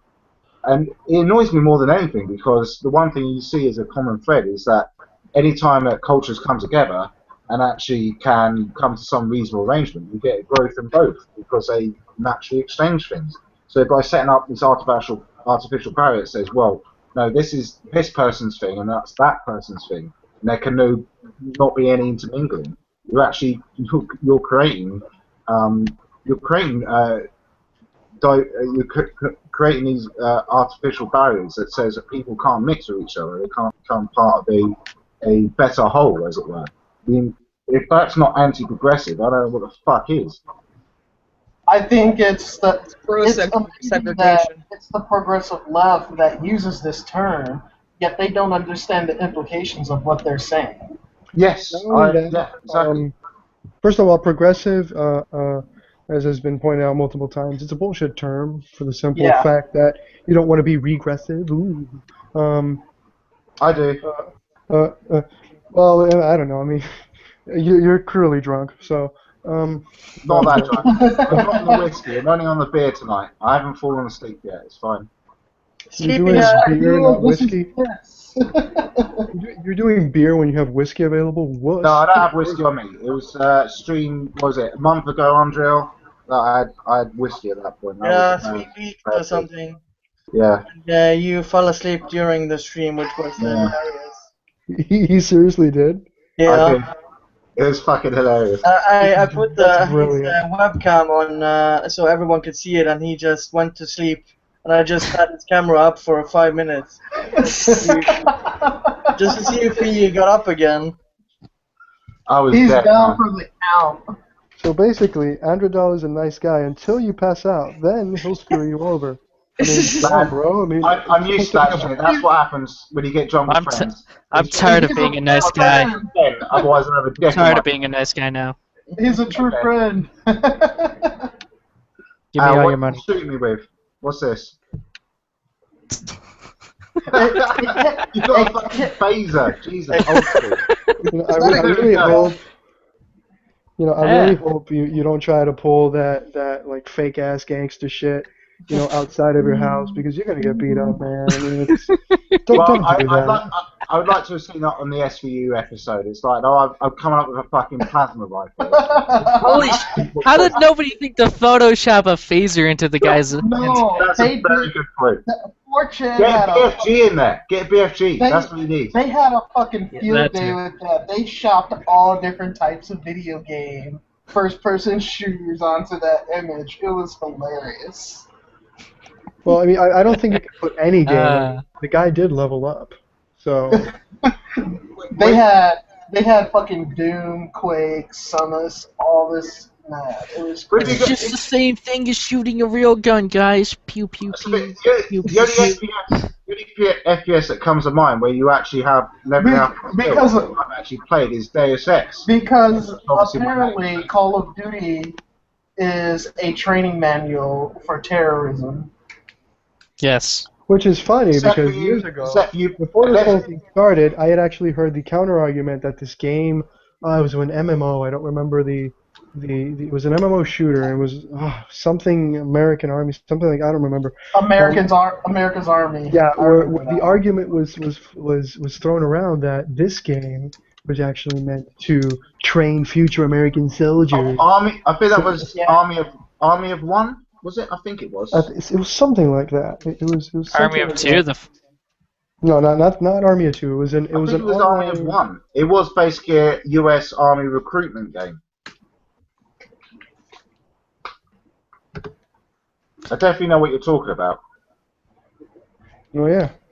So and that spun like this entire argument that these games are actually meant to brainwash everybody into going into the military. And that's So I what it's guess about. the Star Wars Battlefront games are recruitment videos for the Hey. Empire. I'll have you know. You know what? That's not funny. That's not funny. I'll have you know that I have already joined the Empire, and You're a Sith Lord. no, I'm not a Sith Lord. Okay, let's No, not be screw the ridiculous. Empire. It's all about the Galactic Republic. There's a reason the Republic failed, you frickin' hippie. Now, Jar Jar Binks. At least the fucking clone troopers can hit their targets. Can't work. At least the stormtroopers could hit their targets back then. Incredible accuracy unless they're shooting at the main cast. bingo. But when it comes to going back on point, when it comes to this entire progressive, and I already said my piece about the progressive word. When it comes to the progressive agenda, the problem here is not only that, because I'd be fine if they were pointing out like things that they found anti-progressive in video games and they were doing real critical analysis. The problem, and I'm going to give you a little spoiler for a video that I'm making that's coming up, is that if you look at their criticism, it's so bare bones. Like, Anita Sarkeesian's when she did her tropes versus video games thing, and she talked about Mario and how now it's become a standard that they're saving the princess in Mario, that it's a sexist trope and whatever, and it's become and people have embraced that shit and said, yeah, well, it is sexist, and people have embraced that shit all over YouTube and all over the place saying, oh, yeah, well, it is sexist, and people have moved on and said, well, it's sexist, but it's not really bad that it's a trope, and it's not bad that it's the classic, knight saves princess trope. And when you take like a real look at it, a real critical look at it, and I'm just gonna talk about the first game because I did a whole one for the 14 games that she mentions. But if you look at it, if you look at the simple plot of the game, the real plot, if you take a second to read the manual, the reason Mario is rescuing the princess, it's not because she's a damsel in distress and his job is to rescue her. No. Mario is out to rescue the Mushroom Kingdom that has been turned into fucking blocks and trees and shit by the evil Koopa King, Bowser, and the only person who can change that shit back is Peach. So not only is Peach a So fucking... she has all the fucking power. No, not only that. Not only is Peach the political leader of the fucking kingdom, what's more progressive than a woman in her mid-20s ruling an entire kingdom, which, by the way, it's a kingdom constituted of mushroom people, so she's also a minority. So you have the minority woman who's the leader of the Mushroom Kingdom being saved for the simple reason, not that she's a damsel in distress, but she's a badass version of Gandalf who can turn everything back with her badass magic. But okay, she needs to save herself, so she needs to be a warrior, she needs to be a mage, and she also needs to be the political leader of the kingdom. And if you look even further, the entire concept of Mario is as progressive as you can get. He's a man, a human, in a world of mushroom people, so he's a minority. He's an immigrant because he's not from the Mushroom Kingdom. He's fat, okay, so he's and not... he's bending over fucking backwards to save this woman. And the kingdom. The king is a misconception. He doesn't. The king. There is no king of the Mushroom Kingdom. That was a mistranslation in the booklet. If you look at the original Japanese booklet and the American booklet, it's a mistranslation.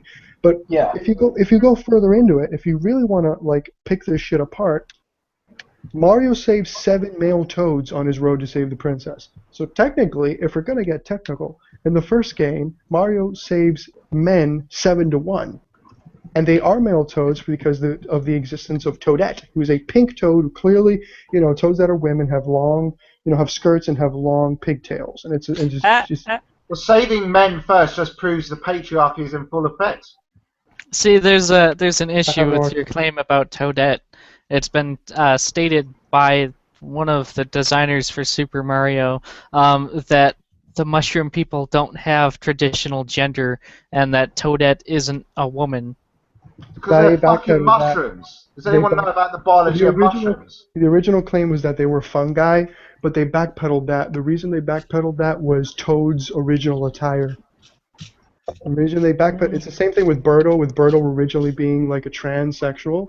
They backpedaled that too.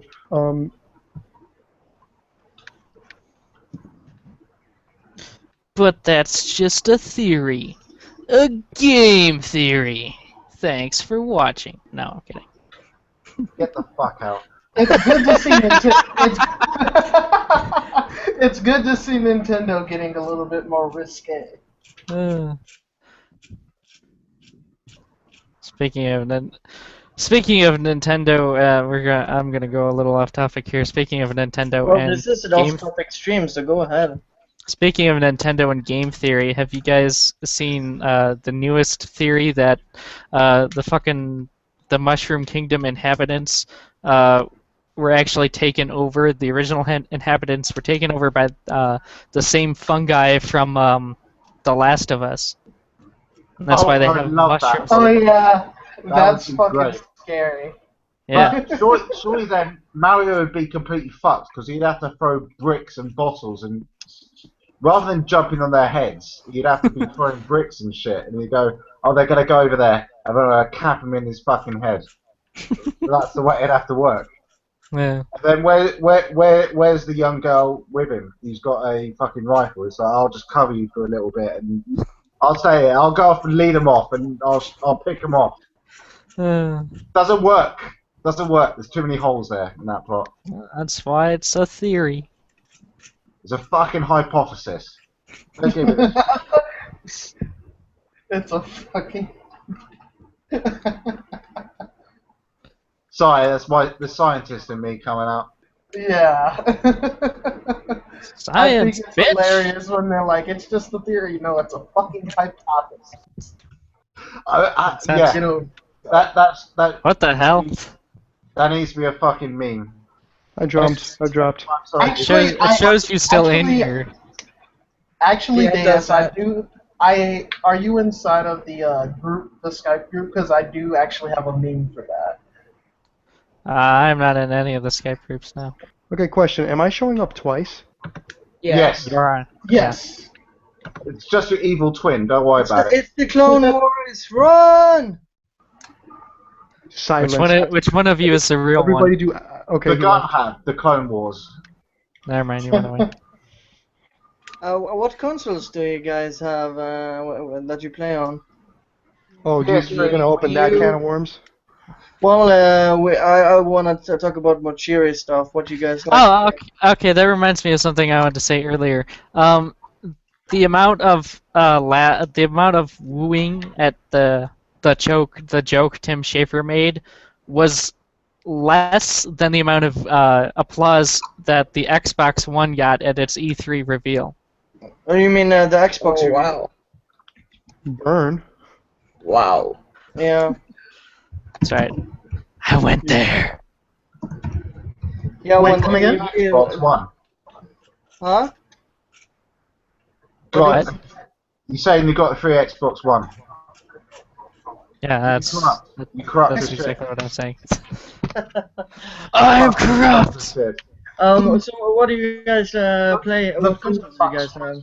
I have a Wii U and I have some older consoles. I have a really easy way of showing you what I play. Go on then. And a computer, which I'm playing on right now. I do PC and I also do 3DS. Why? Because there's no game that appeals to me as much to get a PS4 or an Xbox One because I can get it on PC. Yeah. Shameless self-promotion. I also have a 3DS. Julio, how are you enjoying GTA 5 on the PC? I'm never been a huge GTA fan to be honest. So How are you enjoying Gears of War, or The Last of Us? I'm enjoying Dragon Ball Xenoverse. That's what I'm enjoying. Oh, I get that. Justin hated that game. I have somebody who enjoys Justin it is for wrong, me. and because he is wrong, I will start a fucking group of Hate hatred towards him. That's my thing now. My friend kind of recommended it. Xenoverse is excellent.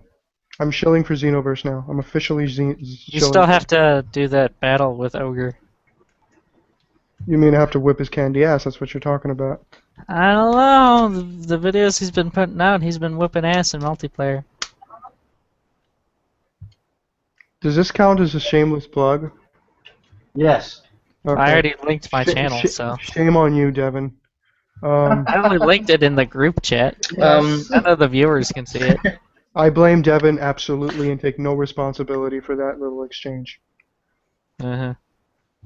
Well, I have a PS4, but I can't really afford the other ones because they're so goddamn expensive here. Like it's somewhere $150 for the Wii U, and I believe it's Wow!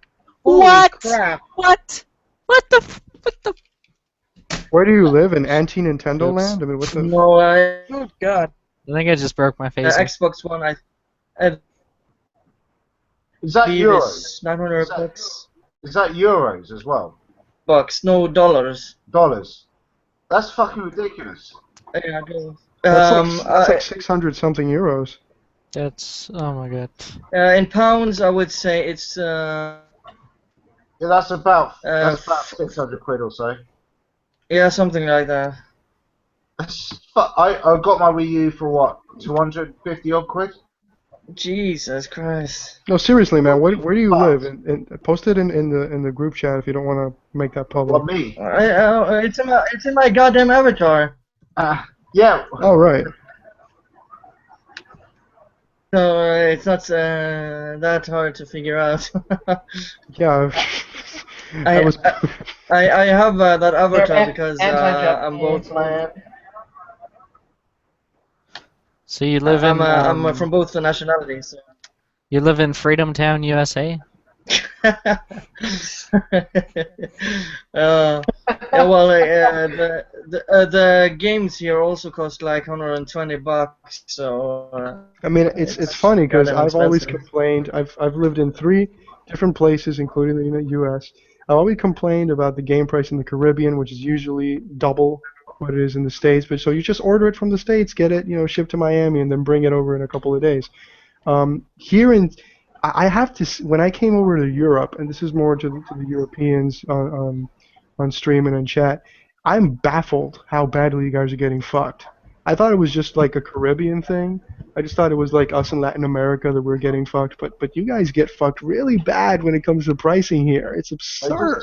They just take dollars and turn it into. Yeah, and we always No, it's not. It's not that. It's not that. It's absolutely not like the equivalent in dollars. No, exactly. They just take the dollars. If it's $35, they say, "Well, that's £35." You go, exactly. That's exactly. How do you guys? That's not the fucking exchange rate, and I know because I work in the financial industry. That's not how this fucking shit works. That is exactly what they do. And when I mean, how do you guys put up with that shit? Is something. It's a conversation that we should be having.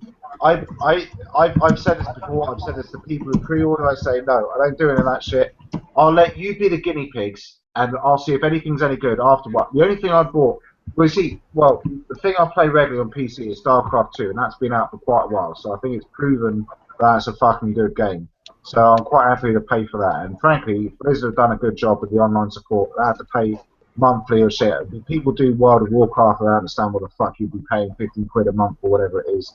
That seems insane to me. Or like I've seen recently they're promoting what the new Warlords of Draenor, and it's like level up to 99 or whatever, and you can pay 30 fucking quid for that. It's like Jesus, people do this, and it's like fuck microtransactions. You're getting mega transacted on that shit. So I don't know. But yeah, love StarCraft 2, love that shit, and I mostly play on the America servers. So. Anyway, I don't know if anyone else plays it, but I'd be happy to have a game. You could probably beat my ass quite easily because I'm quite shit at it. Okay. But anyway, yeah, it surprised me. I didn't know that you guys were. I thought it was just something we were dealing with in America. I'm surprised you guys are getting fucked this badly. And, yeah, when the PS3 came out, I believe it was $1,200 when it came out. What? I mean, that's worse than us. That's worse than us. Mother of God. That's that's a conversation that as gamers we should be having. By the way, I don't know I know. Okay, I sat down with a couple of people. Like, I know why they do it in where I live in the Caribbean. They do it there because they're full of shit. But I'm expecting that in Europe there's like a better logic as to why this happens, and some people sat down with me and said, oh, there's warranties included that you don't get in the States, or the taxes are different. I know for a fact there are definitely different laws around sort of. But here's my question, like I can accept that in a store, like maybe the taxes are different. Why is it that when you guys buy it online, like when you do digital download, it's still as bad and sometimes worse, is what baffles me. I don't see, even if there's taxation, you're buying directly, in this case from PlayStation. If you're doing it on the PSN, they're the retailer in this case, and most of what I've seen is it's more expensive in many cases than it is if you buy like at a local GameStop. It's all about marginal costs. It's all about marginal costs. It's fuck GameStop. It's whatever the market can bear. It's nothing to do with this is the same price here. If you take I know it's bullshit and it's bad for you, but it's just the justification of the bullshit. Even if it's a lie, I don't. Justification is people pay for it. That's always That's why I've always been. That's why I'm always. If people ever say it's like I'm not going to pre-order. I'm not doing that shit. I'm not going to be persuaded by little trinkets of fucking here's some exclusive deal. No, fuck that shit. I'm not interested in that shit. I buy mostly budget shit because it stood the test. It's fucking cheap as shit. I buy old stuff of Amazon. It's like fuck you. I'm not paying full price. It's that simple, right? If more people did that, then maybe they'd be more reasonable. But there's a lot of people out there who are like, I gotta buy the newest thing. It's like fucking calm down. Like you're not missing out on that much. Fucking calm yourself. Right? I'm just, this is a conversation that should be, like with the whole Brazil thing when that came out. I mean, this is something that gamers should be in general saying, you know what? No, we're not. And I understand that it's very difficult for people to be, sympathetic to people on the other side of the globe and shit like that. But if Gamergate's proven anything, is that the game, gamers are ready to take a stand together. Even if you're against Gamergate, if you're for Gamergate, not antis, if you're anti, you're crazy. But that is irrelevant at that point because it's simply a case of getting the most out of your wallet. Who wants to pay over the odds for anything? Well, once again, it goes down to the theory of perfect capitalism. If all the consumers, or the majority go, you know what, we're not going to do. If the majority of the consumers in the gaming world would say, we're not going to buy another fucking video game until all prices are equal around the world, that shit would be fixed in 48 hours. I guarantee you, it would be fixed in 48 hours. So it's a matter of, but it's the illusion of it's too big to fix. It's too big to fail. It's the illusion that we can't get together and fix shit, and it's and I draw parallels to Gamergate because for the longest time people thought the same thing about the gaming media, and look what we did now. We threw a monkey wrench into that shit. So as a community, I'm surprised. Very salient is definitely.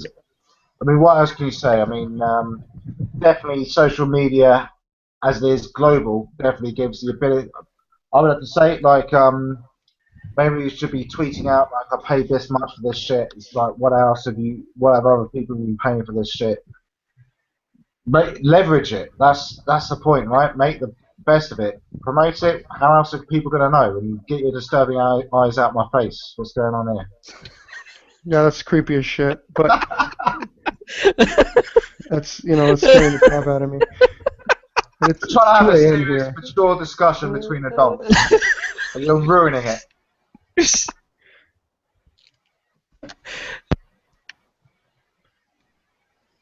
So, Queen disapproves. Queen disapproves. Look at that face. Okay, you throwing money at the screen is showing your money privilege, which triggers me. So I do. Go donate to my Patreon. So go donate to my Patreon. It's only at £10. It's not 50 quid. It could be 50. That's a big Well, you know what you can do with £10 where I'm back where I used to live? You can do a lot of shit with £10. In fact, if I translate it right now, well, how much is pounds in euros? How much is £10 in euros? What? So £10 is probably what, 14 euros or something? Yeah, something like that. Okay, so with 10 euros, you got about a little over 500 pesos, and now people can figure out where I was from. It's not Mexico. There are other countries that use pesos, for fuck's sakes. No. There are other types of pesos. But you could use it's about 500, so 14 would be, give it 600 and a half. With that, you can have a family meal at Taco Bell. Well, who'd want to? Well, people who have a family and are hungry for Taco Bell. Or me, where Taco Bell's the only restaurant. Or me, drunk at. Well, here's the thing. Okay, here's the drunk. thing. I'm going with the drunk option. Here's the thing. Taco Bell is one of the few places that is open 24/7 where I'm from. So, you come back drunk as shit at 4 o'clock, you got a couple options. You can eat what we used to call a chimichurri, which is it's a stand of a guy who makes hamburgers, mostly out of cat meat, is the general consensus. He has this little stand and you pay him like nothing, he gives you a hamburger. Or you can go to Taco Bell.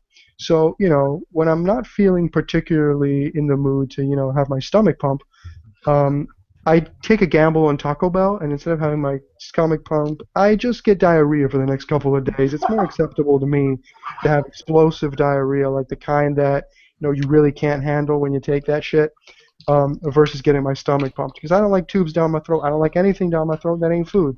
So, no homo. It's like coming out your ass, basically, is what you're saying. So literally blow it out your ass is the phrase that I believe would be more accurate to, paint the picture. And really you don't want me painting a picture because you could paint a picture with the amount of shit that comes out when you eat Taco Bell. I mean, well, that would be a very avant-garde picture, one which I would not appreciate in any modern art gallery.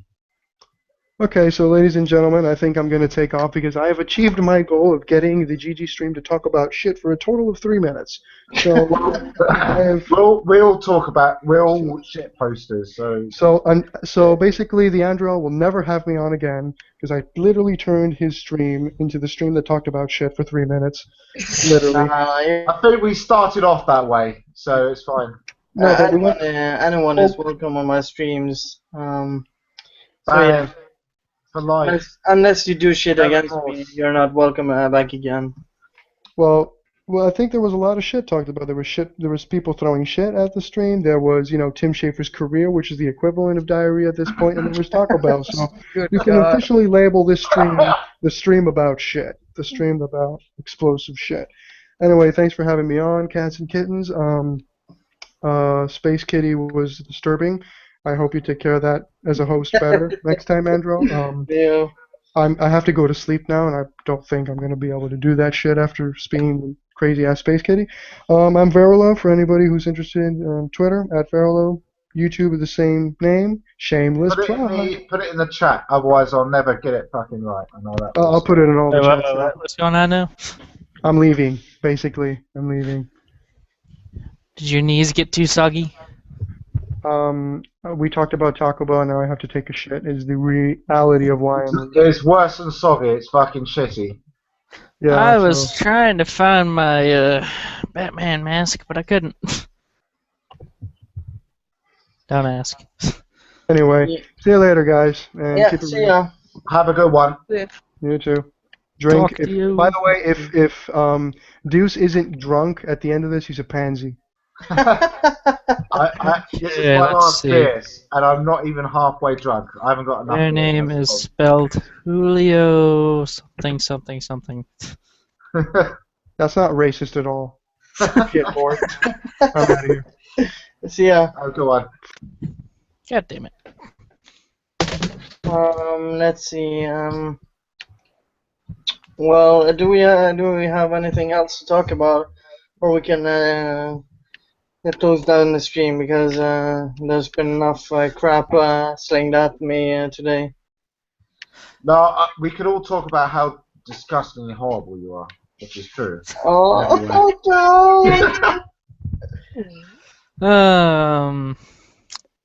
know. I joined Maybe- late, so. I joined late, kind of late too. Yeah, I think we've covered everything. I'm gonna have stream on Saturday, and we're gonna forget all about this. So Saturday. yeah. Saturday. So if time? people watching now want in, tweet at me so I can put you in the queue or in the main lineup. So let me know. And yeah, do you guys have anything to shell? Yeah, hang on there. Okay, so for those of you who don't know who I am Devin, the quote-unquote founder of the YouTube channel Gaming in Progress. And you guys should go check us out because we do cool stuff. We do video game stuff, we do Gamergate stuff, and we do airsoft stuff. We do all kinds of stuff. So I'll put that in the chat box for the outside I'm thing. gonna subscribe to you guys. See. Fully stuffed. That's what we're saying. And you, does X? I've got nothing. I merely exist for your entertainment purposes. I want to see you Apart sleep from my again. Twitter, if people are interested in me doing the Gamergate shit, which I've said before, or want to watch me sleep in one of these other streams, which is highly entertaining. Yes, it's true. It did happen. I was fucking laughing much. I'm basically that kind of self-aware asshole. Doesn't give a shit. You should have just said, I'm too tired, I'm gone. But you just, no, fuck it, I'm gonna go to sleep. I just passed out, man. Anyway, so at XZHYRAX, as I explained before, that's because I could not find anything more exciting on Twitter because I suck.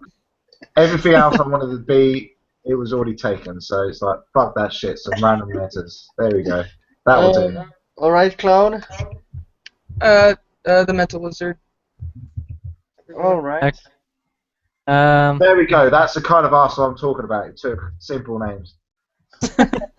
Alright, you can find me at the_last_ride1 if you want to come in to these streams and just talk bullshit.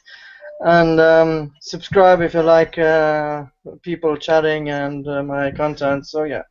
Yeah. Thanks for coming on, you guys. Devin, just stay on just after we go off air. I want to ask you something. So. Yeah, okay, let me just do one more thing real quick. I was trying to share the channel link, and I can't do that, so I'm just going to do this instead real quick. Live. I'll display. Okay, so this is what my channel looks like. You can basically just type in youtube.com/code D223, and that's it. So, okay. All right. Yeah. Thanks for watching, everyone, and see you guys next time.